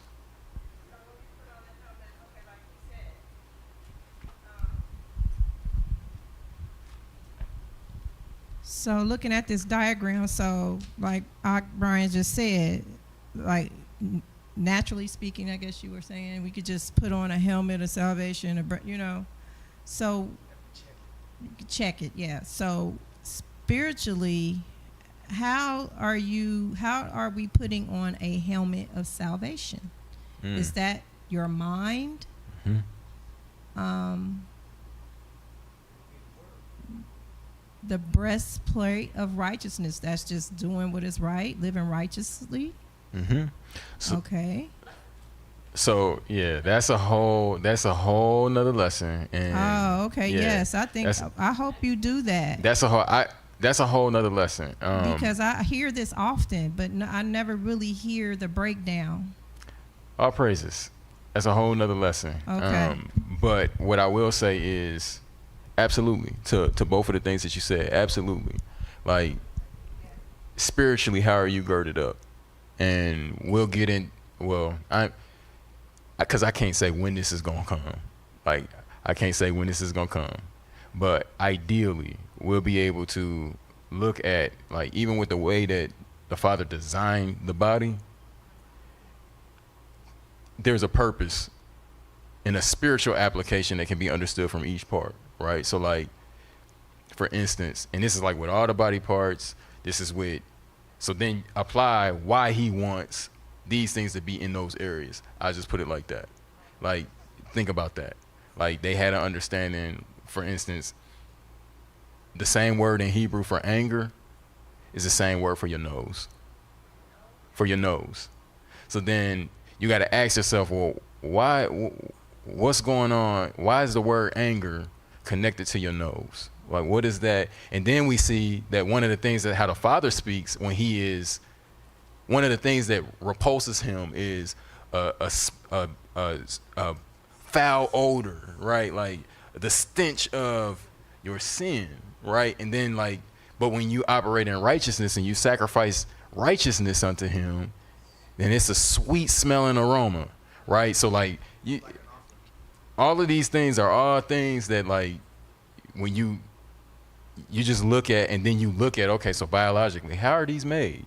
And is there a connection between your nose and your mouth?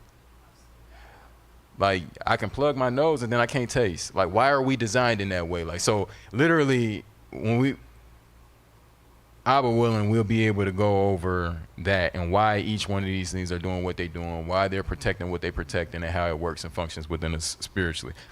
But I can't say when that's going to be. But all praises. It's definitely one of those things that's on the list. Definitely one of those things that's on the list. So, do you know your own strengths? Do you know your own weak points? There's a nature to this life that will keep you distracted, right? It'll keep you on a hamster wheel where you're not paying any attention to the shape you really in. Like, it's made to, you wake up. I know for me, I can say I wake up in the morning and from dark to dark, I'm working. Like, I'm at it. And by the time I get home, boy, I'm so woe out. Like, it ain't much time to think about anything else. It's like the day done whooped up on me. And then I'm trying to get whatever little recharge before the alarm clock is going off again. It's easy to get in that place. And that's not a good place. But it's kind of the nature of the beast, if you will. So you got to war against that. I have to carve out time. Because if I don't, and I have to be intentional about it, and I got to set my mind before going into it, because if I don't, the natural course of this race is going to drag me out there. Like, if I don't do anything, this is what's going to happen, right? Like, it's something to be said about why he said, like, this day, like, choose the life. Like you said, the fence, not making a choice is making a choice. You just don't realize it, right? Like, not making a choice is still making a choice. You just don't realize it. So you have to be intentional of the choice that you're making, because that's why there's weeping and gnashing of teeth, right? Like, they're upset, feeling like, hey, I don't deserve to be out here. I don't deserve to be over here. I mean, I did this in your name. I did that in your name. Why am I over here? And it's like, nah, but I set this before you and you chose to do that. I sent this person your way. You chose to do that. Like, he's keeping a log and he see you exactly how you are, whether you see it or not, right? So it's like, not doing anything is the same as you may as well be choosing a death, because you're going to get the same result at the end of the day, because that's the nature of how this works. Like, the flesh is going to win that battle every time.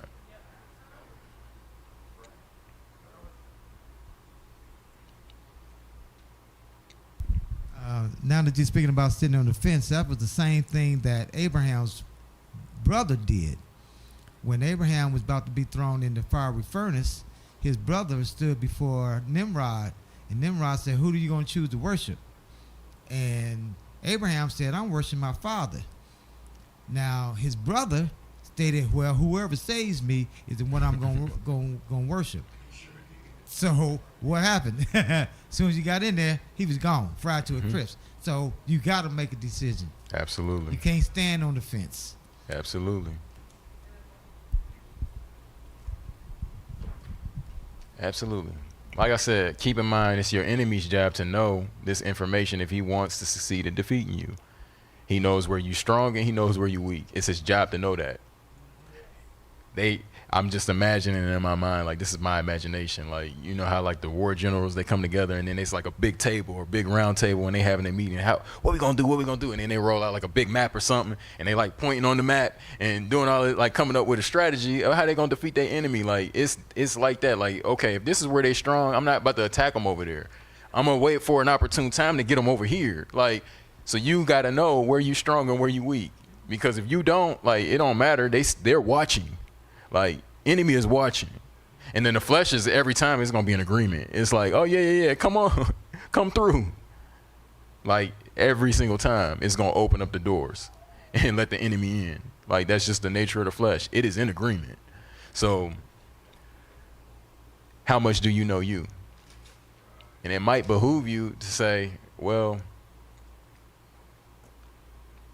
I know that there are certain situations I don't have the strength, I don't have the healing to be in. Right now, let me take myself out of, I have to avoid that. Like, I need to abstain from that altogether. Because I know if I leave it up to my flesh, I'm going to be way over there in Timbuktu. you have to know that. Don't be a fool and still be like, yeah. If alcohol is the issue, I'm not about to go to the bar and be with a bunch of friends it might not be a problem for you, but for me, nah, I'm not going to do that. I can't put myself in that situation, right? Like, not until I'm over it. Now, once I'm over it, then yeah, I got some self-control now. The Father has brought me healing in that now I'm good. But in the midst of that, while I'm working on myself, like, nah, don't put myself in that situation, because every time if I leave it up to the flesh, it's going to be like, nah, I know when I got it, and I'm just not going, nah, I'm good. Come on, man. All right, I take one. Just like that. Not even putting up a fight, because that's just how it goes. Like you said, it's a distraction. And this is Hasatan's world. He's it says it in, I think it's 2 Corinthians 4:4. Satan is the god of this world. So it's no wonder there's all this whole system of his is filled with distractions for our downfall, for the children of light's downfall. So we have to be, like I said earlier, walking in the spirit, so you won't get tripped up by all these distractions. And some of them seem real innocent. It could be just how you consume your time day to day.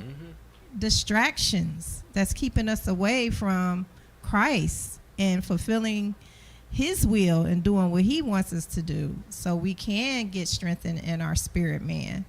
Otherwise, if we stay distracted with all these other little toys and shenanigans, how can we fight off the enemy and these obstacles, because we're so consumed with the carnal things? Straight up. All praises. I'm in a home stretch. How well do you know you? Keep in mind, the adversary knows you and has been observing you to determine where to attack. So the Father will allow you to be struck in the weak points to show you your own weaknesses.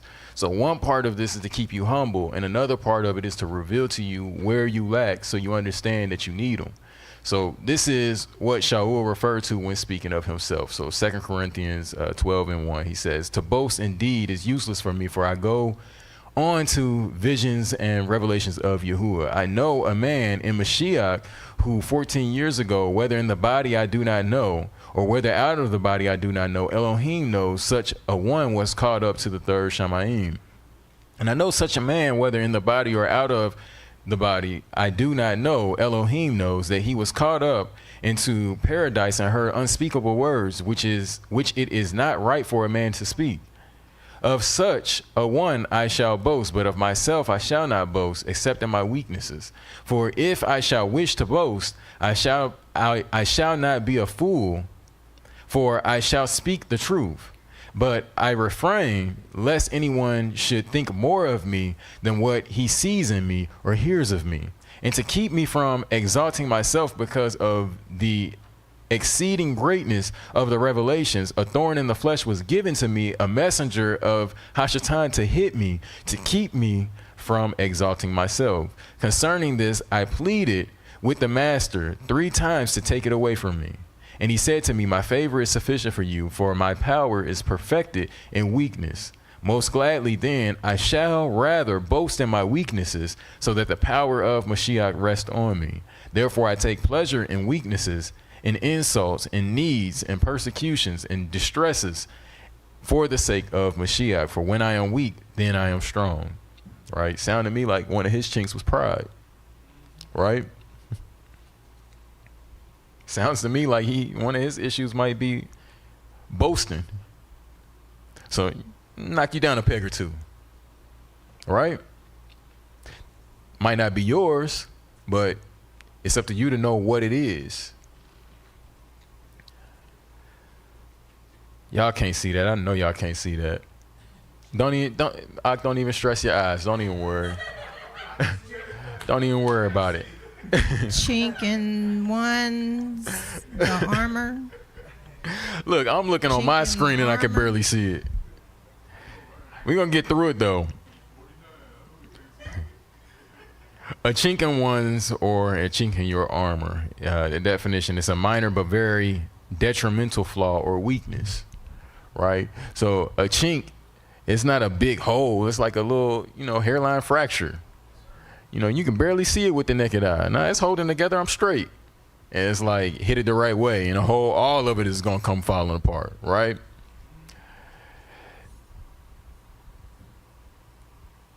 A special weakness that provides a means for attacking or impressing someone otherwise invulnerable alludes to an opening in a suit of armor that allows a weapon to penetrate. Chink in one's armor, a vulnerable area, as in putting things off to the last minute, is the chink in Pat's armor and is bound to get her in trouble one day. This term relies on chink in the sense of a crack or a gap, a meaning dating from about 1400 and used figuratively since the mid-1600s. Idiomatic is a weakness, a weak point, particularly of something formerly considered near invincible or perfect. What's the chinks in your armor? Helmet of salvation. But then when times get hard, how safe do you feel? If your instinct is, I'm a panic, and woe is me, what am I gonna do? Maybe that's a weak point for you, and you might want to look there and say, I need to strengthen this. So now I can be strategic and specific with my meditation, my study, this is the word that I'm going to be putting into me. I need to strengthen that area right now. Breastplate of righteousness. It's over your inward parts for a reason. Like I said, each one of them, whether we talking about the heart, whether we talk about the kidneys, we talk about the liver, all of this has a meaning. Breastplate of righteousness is supposed to be protecting all of that. Righteousness is supposed to be protecting all of these inward parts. Am I struggling in that area? Or within my inward parts? Man, why? I understand it. This is what the word says about this. This is the righteous thing to do, but I just don't want to do it. And I'm warring with this thing. Okay, let me get that part of my armor right. Belt of truth. I'm always speaking the truth until somebody brings me the truth. Now it's a problem. I can't see it then, right? This might be, okay, so I have to, what is that in me that I can tell somebody else the truth about themselves, but then somebody tell me the truth, and now I'm figuring out every which way to weasel out of that. Lying to myself, not holding myself accountable. Well, why is that? Let me figure out. I need to figure out how to get his truth in me. This is what the Father's word says, and no, they're right. And I need to figure out what it is hindering me from accepting it. Right? Like, these are the things of how we start to approach ourselves, and that armor is saying, okay, no, this is, and a lot of times, like Ox said, like Brian said, these are, you don't really know until somebody pull out the sword and they hit it. Then it's like, oh, wait a minute. Bulletproof vest, I felt that bullet. Right? Like, did that just break the skin? And you looking, this vest it didn't do what it was supposed to do. Now you know, right? Oh, I had that moment where, Akoti came to me, eat, whatever it is. This is boom, boom, boom. This is how this makes me feel. This is why this is wrong, and this is why you're off. Nah, I ain't this, that, and the third. Now the flesh is acting, right? And now if the flesh is acting, you got to be real with yourself and say, okay, wait a minute. And oftentimes it don't happen in that moment. Conviction, though, the Father's ruach is going to let you know. Hey, nah, they don't fly. This is another thing, too, that we're going to hopefully look at within the scope of these lessons is understanding why the Father gives mercy and compassion. Like, he's given mercy and compassion, and a lot of times we count it as, like he said, slackness. But it's not that. It's he's given us every opportunity because he's rooting for us. Hey, fix this. Get this taken care of. I want you to take care of it, because if I step in, when I step in, who can turn me away?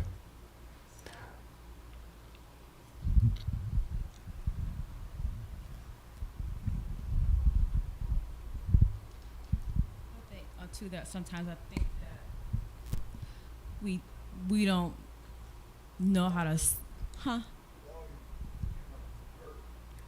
Speak louder, project. I am. The mic is not miking. Shalom. I think too that sometimes like we don't know how to self-examine. Mm-hmm. Like I always think about, like, whenever we are in our study time, prayer time, reading our scriptures, how often are we thinking about ourselves versus other people? Mm-hmm. When you're reading, like, oh yeah, that's so and so, she do that or he do that all the time. Mm-hmm. But that's not self-examining yourself. So now you're wondering why. Dang, I want to hear the truth, but why am I so You're not in your time, your set apart time with the Father. You're not self-examining yourself. You're thinking about everything else and every other body but yourself. Mm-hmm. That's why you're having struggles. Mm-hmm. So then it's like, well, how do you properly, effectively, accurately self-examine yourself? That's a deep question we have to ask ourselves. How do you do that? And have we been doing that? Mm-hmm. And how do you know you do that? Mm-hmm. So I don't know if you're going to go over that. All praises. Next week. All praises. We will be touching on that. And then not only that, but okay, so it's one thing to identify it, and now I've examined it, but now what do I do about it? How do I take action about what it is that I've found? It's like I said earlier, like, I guess the modern way of saying it is our weaknesses is something that we compromise with, even right now.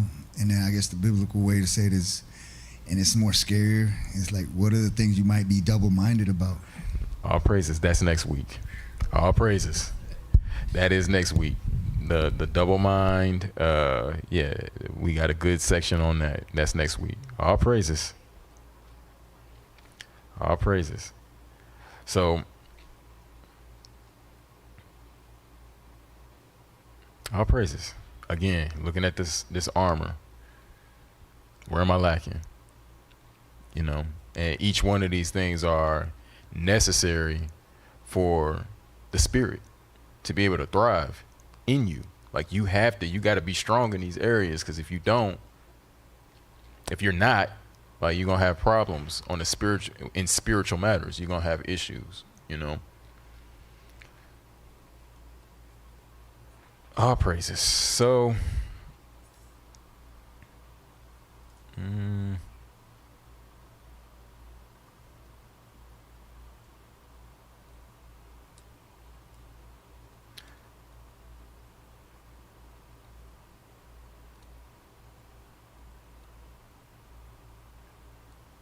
gonna jump ahead again.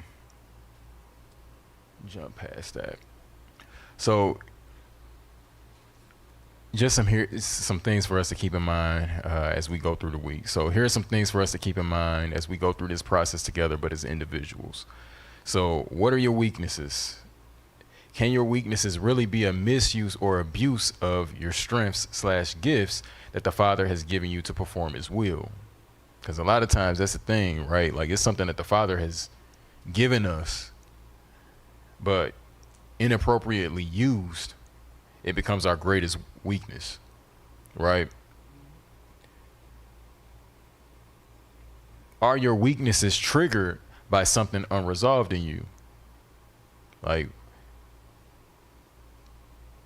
is it something that has been suppressed, that given the right circumstance and given the right, it comes right back up to the surface and it's got full strength? It's like it never went anywhere. But that's because it hasn't been resolved. It's just been out of the way. You've been distracted and not looking at it, right? That's a big one, because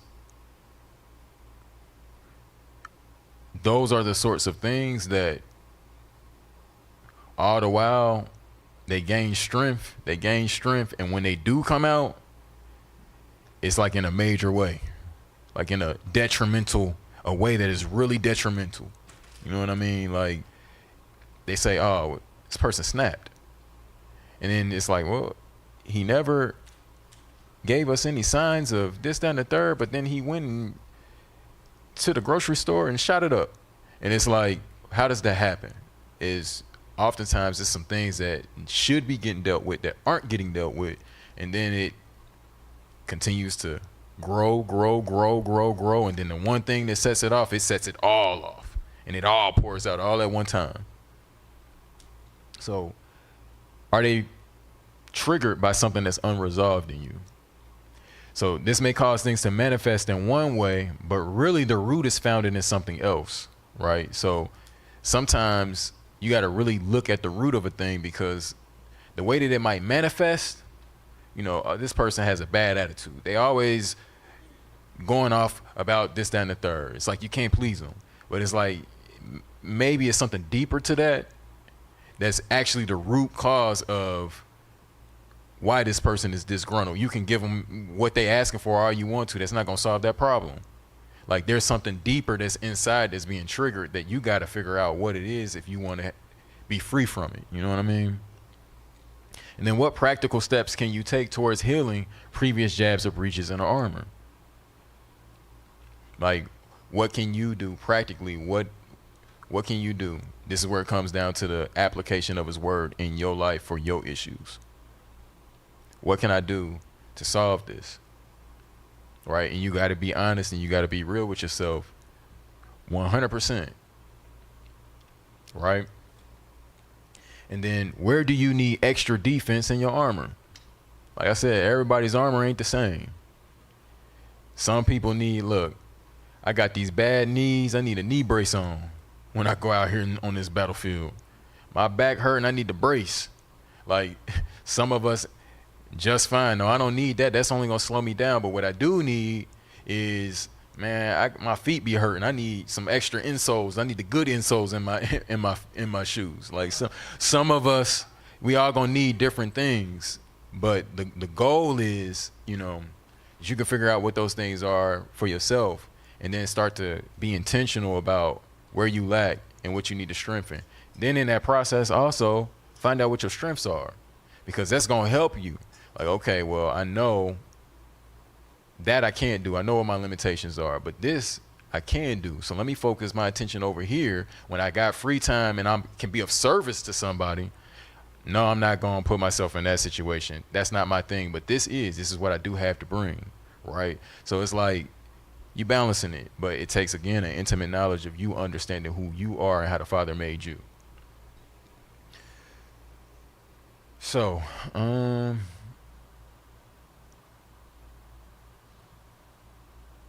yeah, I'm about ready to close. I'm going to share one more thing. It's something interesting that I saw while we on this topic.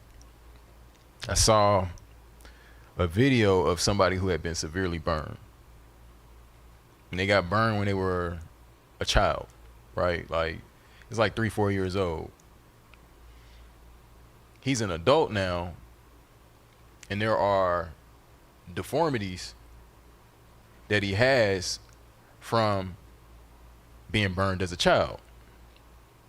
He said something that really, really stuck out to me. He said, what most people who have not received a severe scar don't understand is that scars don't grow. And when I thought about it, some more, I said, man, he just said a mouthful.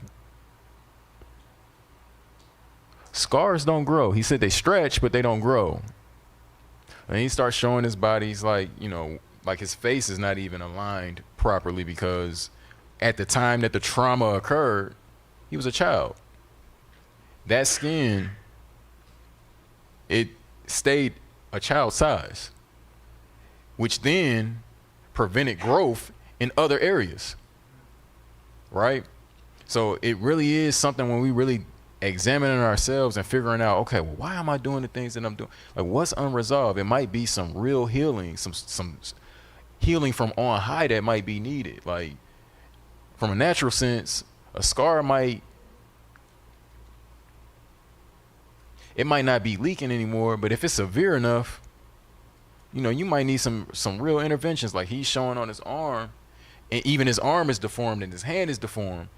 But he's like, yeah, the part next to his wrist and the part next to his shoulder, at one point in time, that was one piece of skin. He had to get a skin graft where they separated it because the scars don't grow, but his arm is trying to grow. So they had to cut it and then put a skin graft in between just to relieve space for growth. So I say all of that to say, sometimes when we're dealing with things, there might be some scars that are there that are preventing us from growing in the area, and we really got to get with the Father to have those things be dealt with.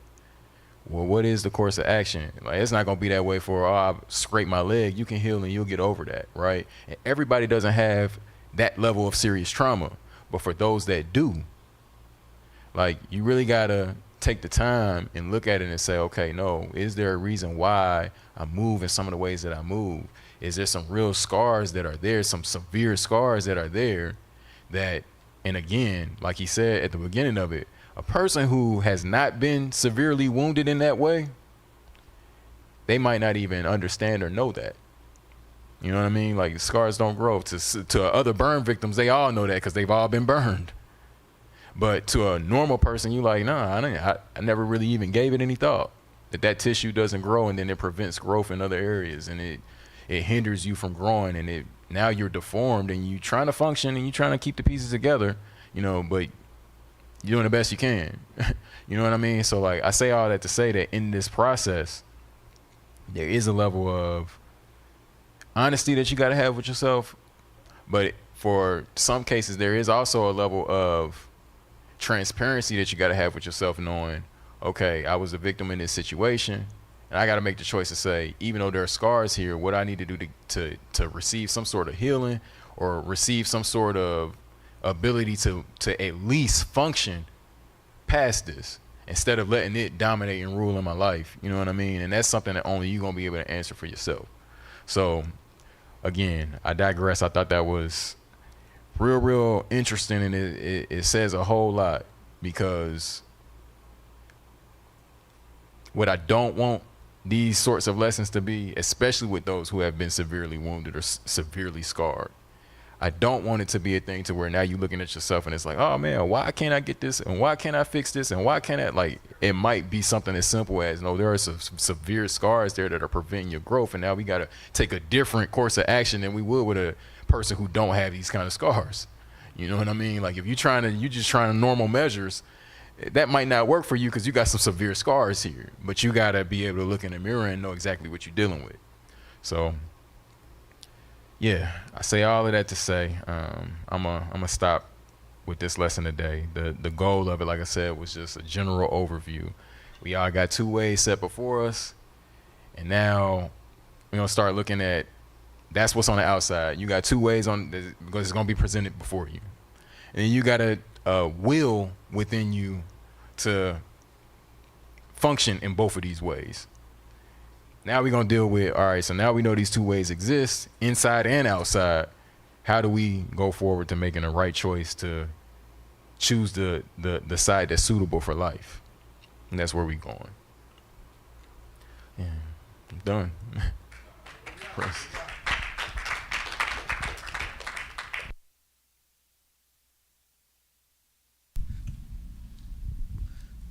All praises. Shalom, everyone. Those that are online, shalom. Once again, we thank y'all for another great lesson. It's something that we can process through the week. Sometimes we put emphasis with unleavened bread and the feast coming and atonement coming. It's like, hey, examine yourselves. But this is a daily walk, a daily thing that we should be doing, which is, man, where am I strong at? And usually, if you can answer that, you need to check that, because I'm strong. And sometimes we be fooling our own selves.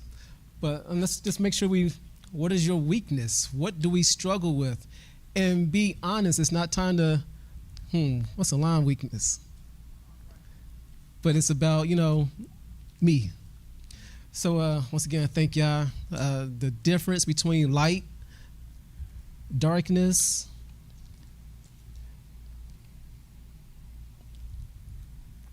good, evil. There's always been a separation. Even the kids growing up, I don't really watch cartoons because cartoons are so confusing now.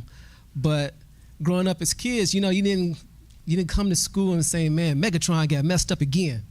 Or, man, Cobra got, we all knew, we knew who was good, who was bad. And there was always a distinction there. So even with my children, we train them up now to understand there's a difference. Once again, I thank y'all. I won't hold you all. Another beautiful Shabbat. Whether it's cold, if it's hot, if it's raining, but when we can come together, it's always a beautiful thing. Tomorrow, those that are available, we'll be across the street at Pinewood Gardens, just showing love. We'll be grilling out, just being a light. Like I say, we're not there to pull people aside and say, do you know who you are? And have them read Deuteronomy chapter 28, the whole thing, and until they get to the 68th verse, say, see, ships. But we're just there tomorrow just to show love, be a light. I walk the place every Shabbat, and today I was only able to walk it twice, but met a brother, spoke to him, and my second time around, he was with his family. He stopped, he came back and shook my hand and was like, so what are y'all doing this for? I was like, man, we just come to show love. I respect that. And I was telling him, we're not coming, and before you get a hamburger, you got to sign this card so we can send you info. No, we just, we're not on Facebook Live saying, hey, look at where we at, and hey, it's just, we just come to show love. That's it. And as I see the children, they need some type of light. And let's be adults, because you're probably gonna see things. I mean, because today when I was walking, and there's two teenage girls, and they had to be young, but they was hugged up, and I'm just like, okay, it's not, hey, what y'all? But prayerfully, the ruach that's in us, the love that we show, because when I walked by, guess what they did? They separated. But my face wasn't frowned up, but I said, you know what? Even if it's across the street, these kids need light. Because the world is teaching them, girl is okay, boy is okay. They need to see what real men, how we operate, how we flow, how we can be strong and still show some kindness, show empathy, it's a thing of, I have to recognize why you're there. So it's not time for me to beat you down. But, as we build relationships, you show people friendly, you build that relationship to now when I do speak to you, you already show me that you love me. So yeah, I'm going to listen. Perfectly they'll listen, because a carnal mind won't understand spiritual things. So that's why you can't be coming out there with the scriptures and they're like, what? Shabbat? What? Shalom? What? But we slowly start teaching. But once again, that's from 1 to 5. I don't know what time you be there, but I'll be going to the store in the morning to grab everything that we would need. Once again, those that want to give to the Cash App is House of Refuge. And just look for Erica Brown. That's the name. Once again, your alms is going to do things like this, where I'm not taking a collection plate right now and saying, hey, we have to do this, and I need y'all to dig deep in your pockets right now. And you don't have to. So you don't have to do that. So basically, all we just need is, for those that are available, just come Just come help. It don't cost you. With that being said, remember the process, the questions. The main question is, what are you weak at? Where are you weak at? And don't be scared to be stretched.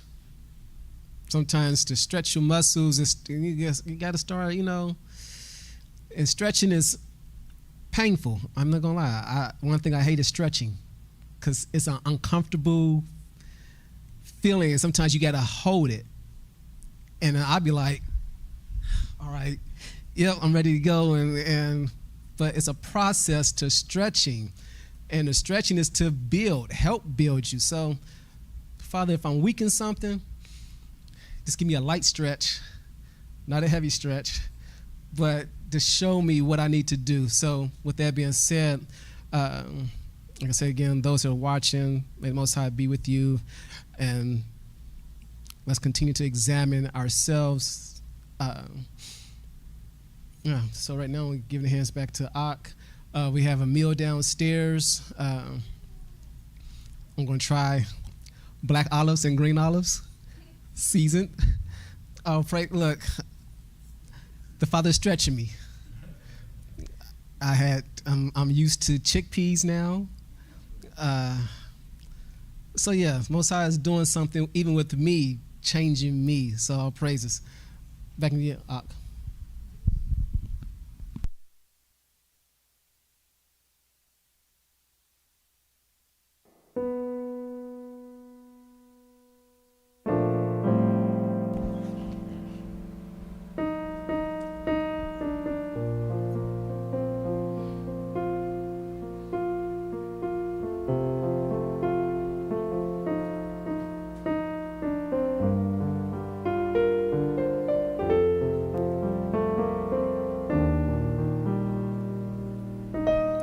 All praises. Hearts and minds clear.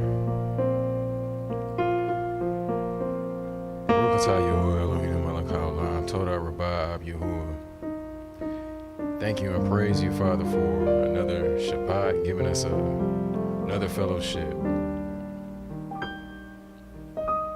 Turning the wheels in our minds to meditate on your word, on your ways, and just try to conform our minds to becoming more like you are. We want to be pleasing in your sight, Father. We want to be acceptable. Pull us into the light, Father. Any darkness that's in us, Father, expose it to us so that we can do something about it. We want to be in your kingdom, and we know that we won't get in your kingdom with things that are not like you in us. Ask, Father, that you would equip us with what we need: knowledge, understanding, wisdom, discipline, to choose the life, to choose the good, forsake the evil, turn away from the darkness.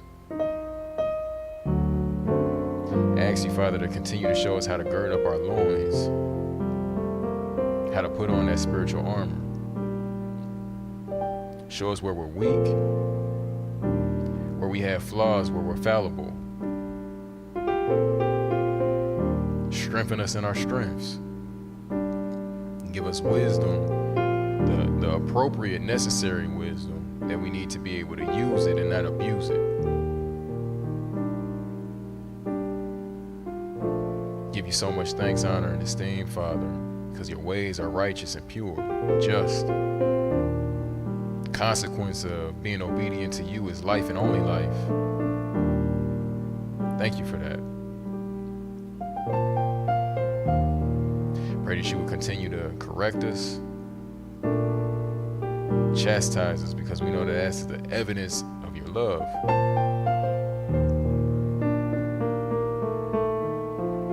Thank you for Mashiach Yahusha, who walked the way of righteousness, followed the narrow way. Even though day by day both ways were presented before him, he showed us how to choose the life, how to choose the good. Now we just ask for the same spirit that was in him without measure. Pour a little bit of that on us so that we can walk this walk a little bit easier.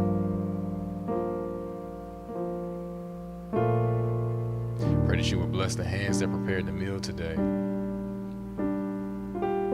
Thank you, Father, for all of the hands that are laboring in this house.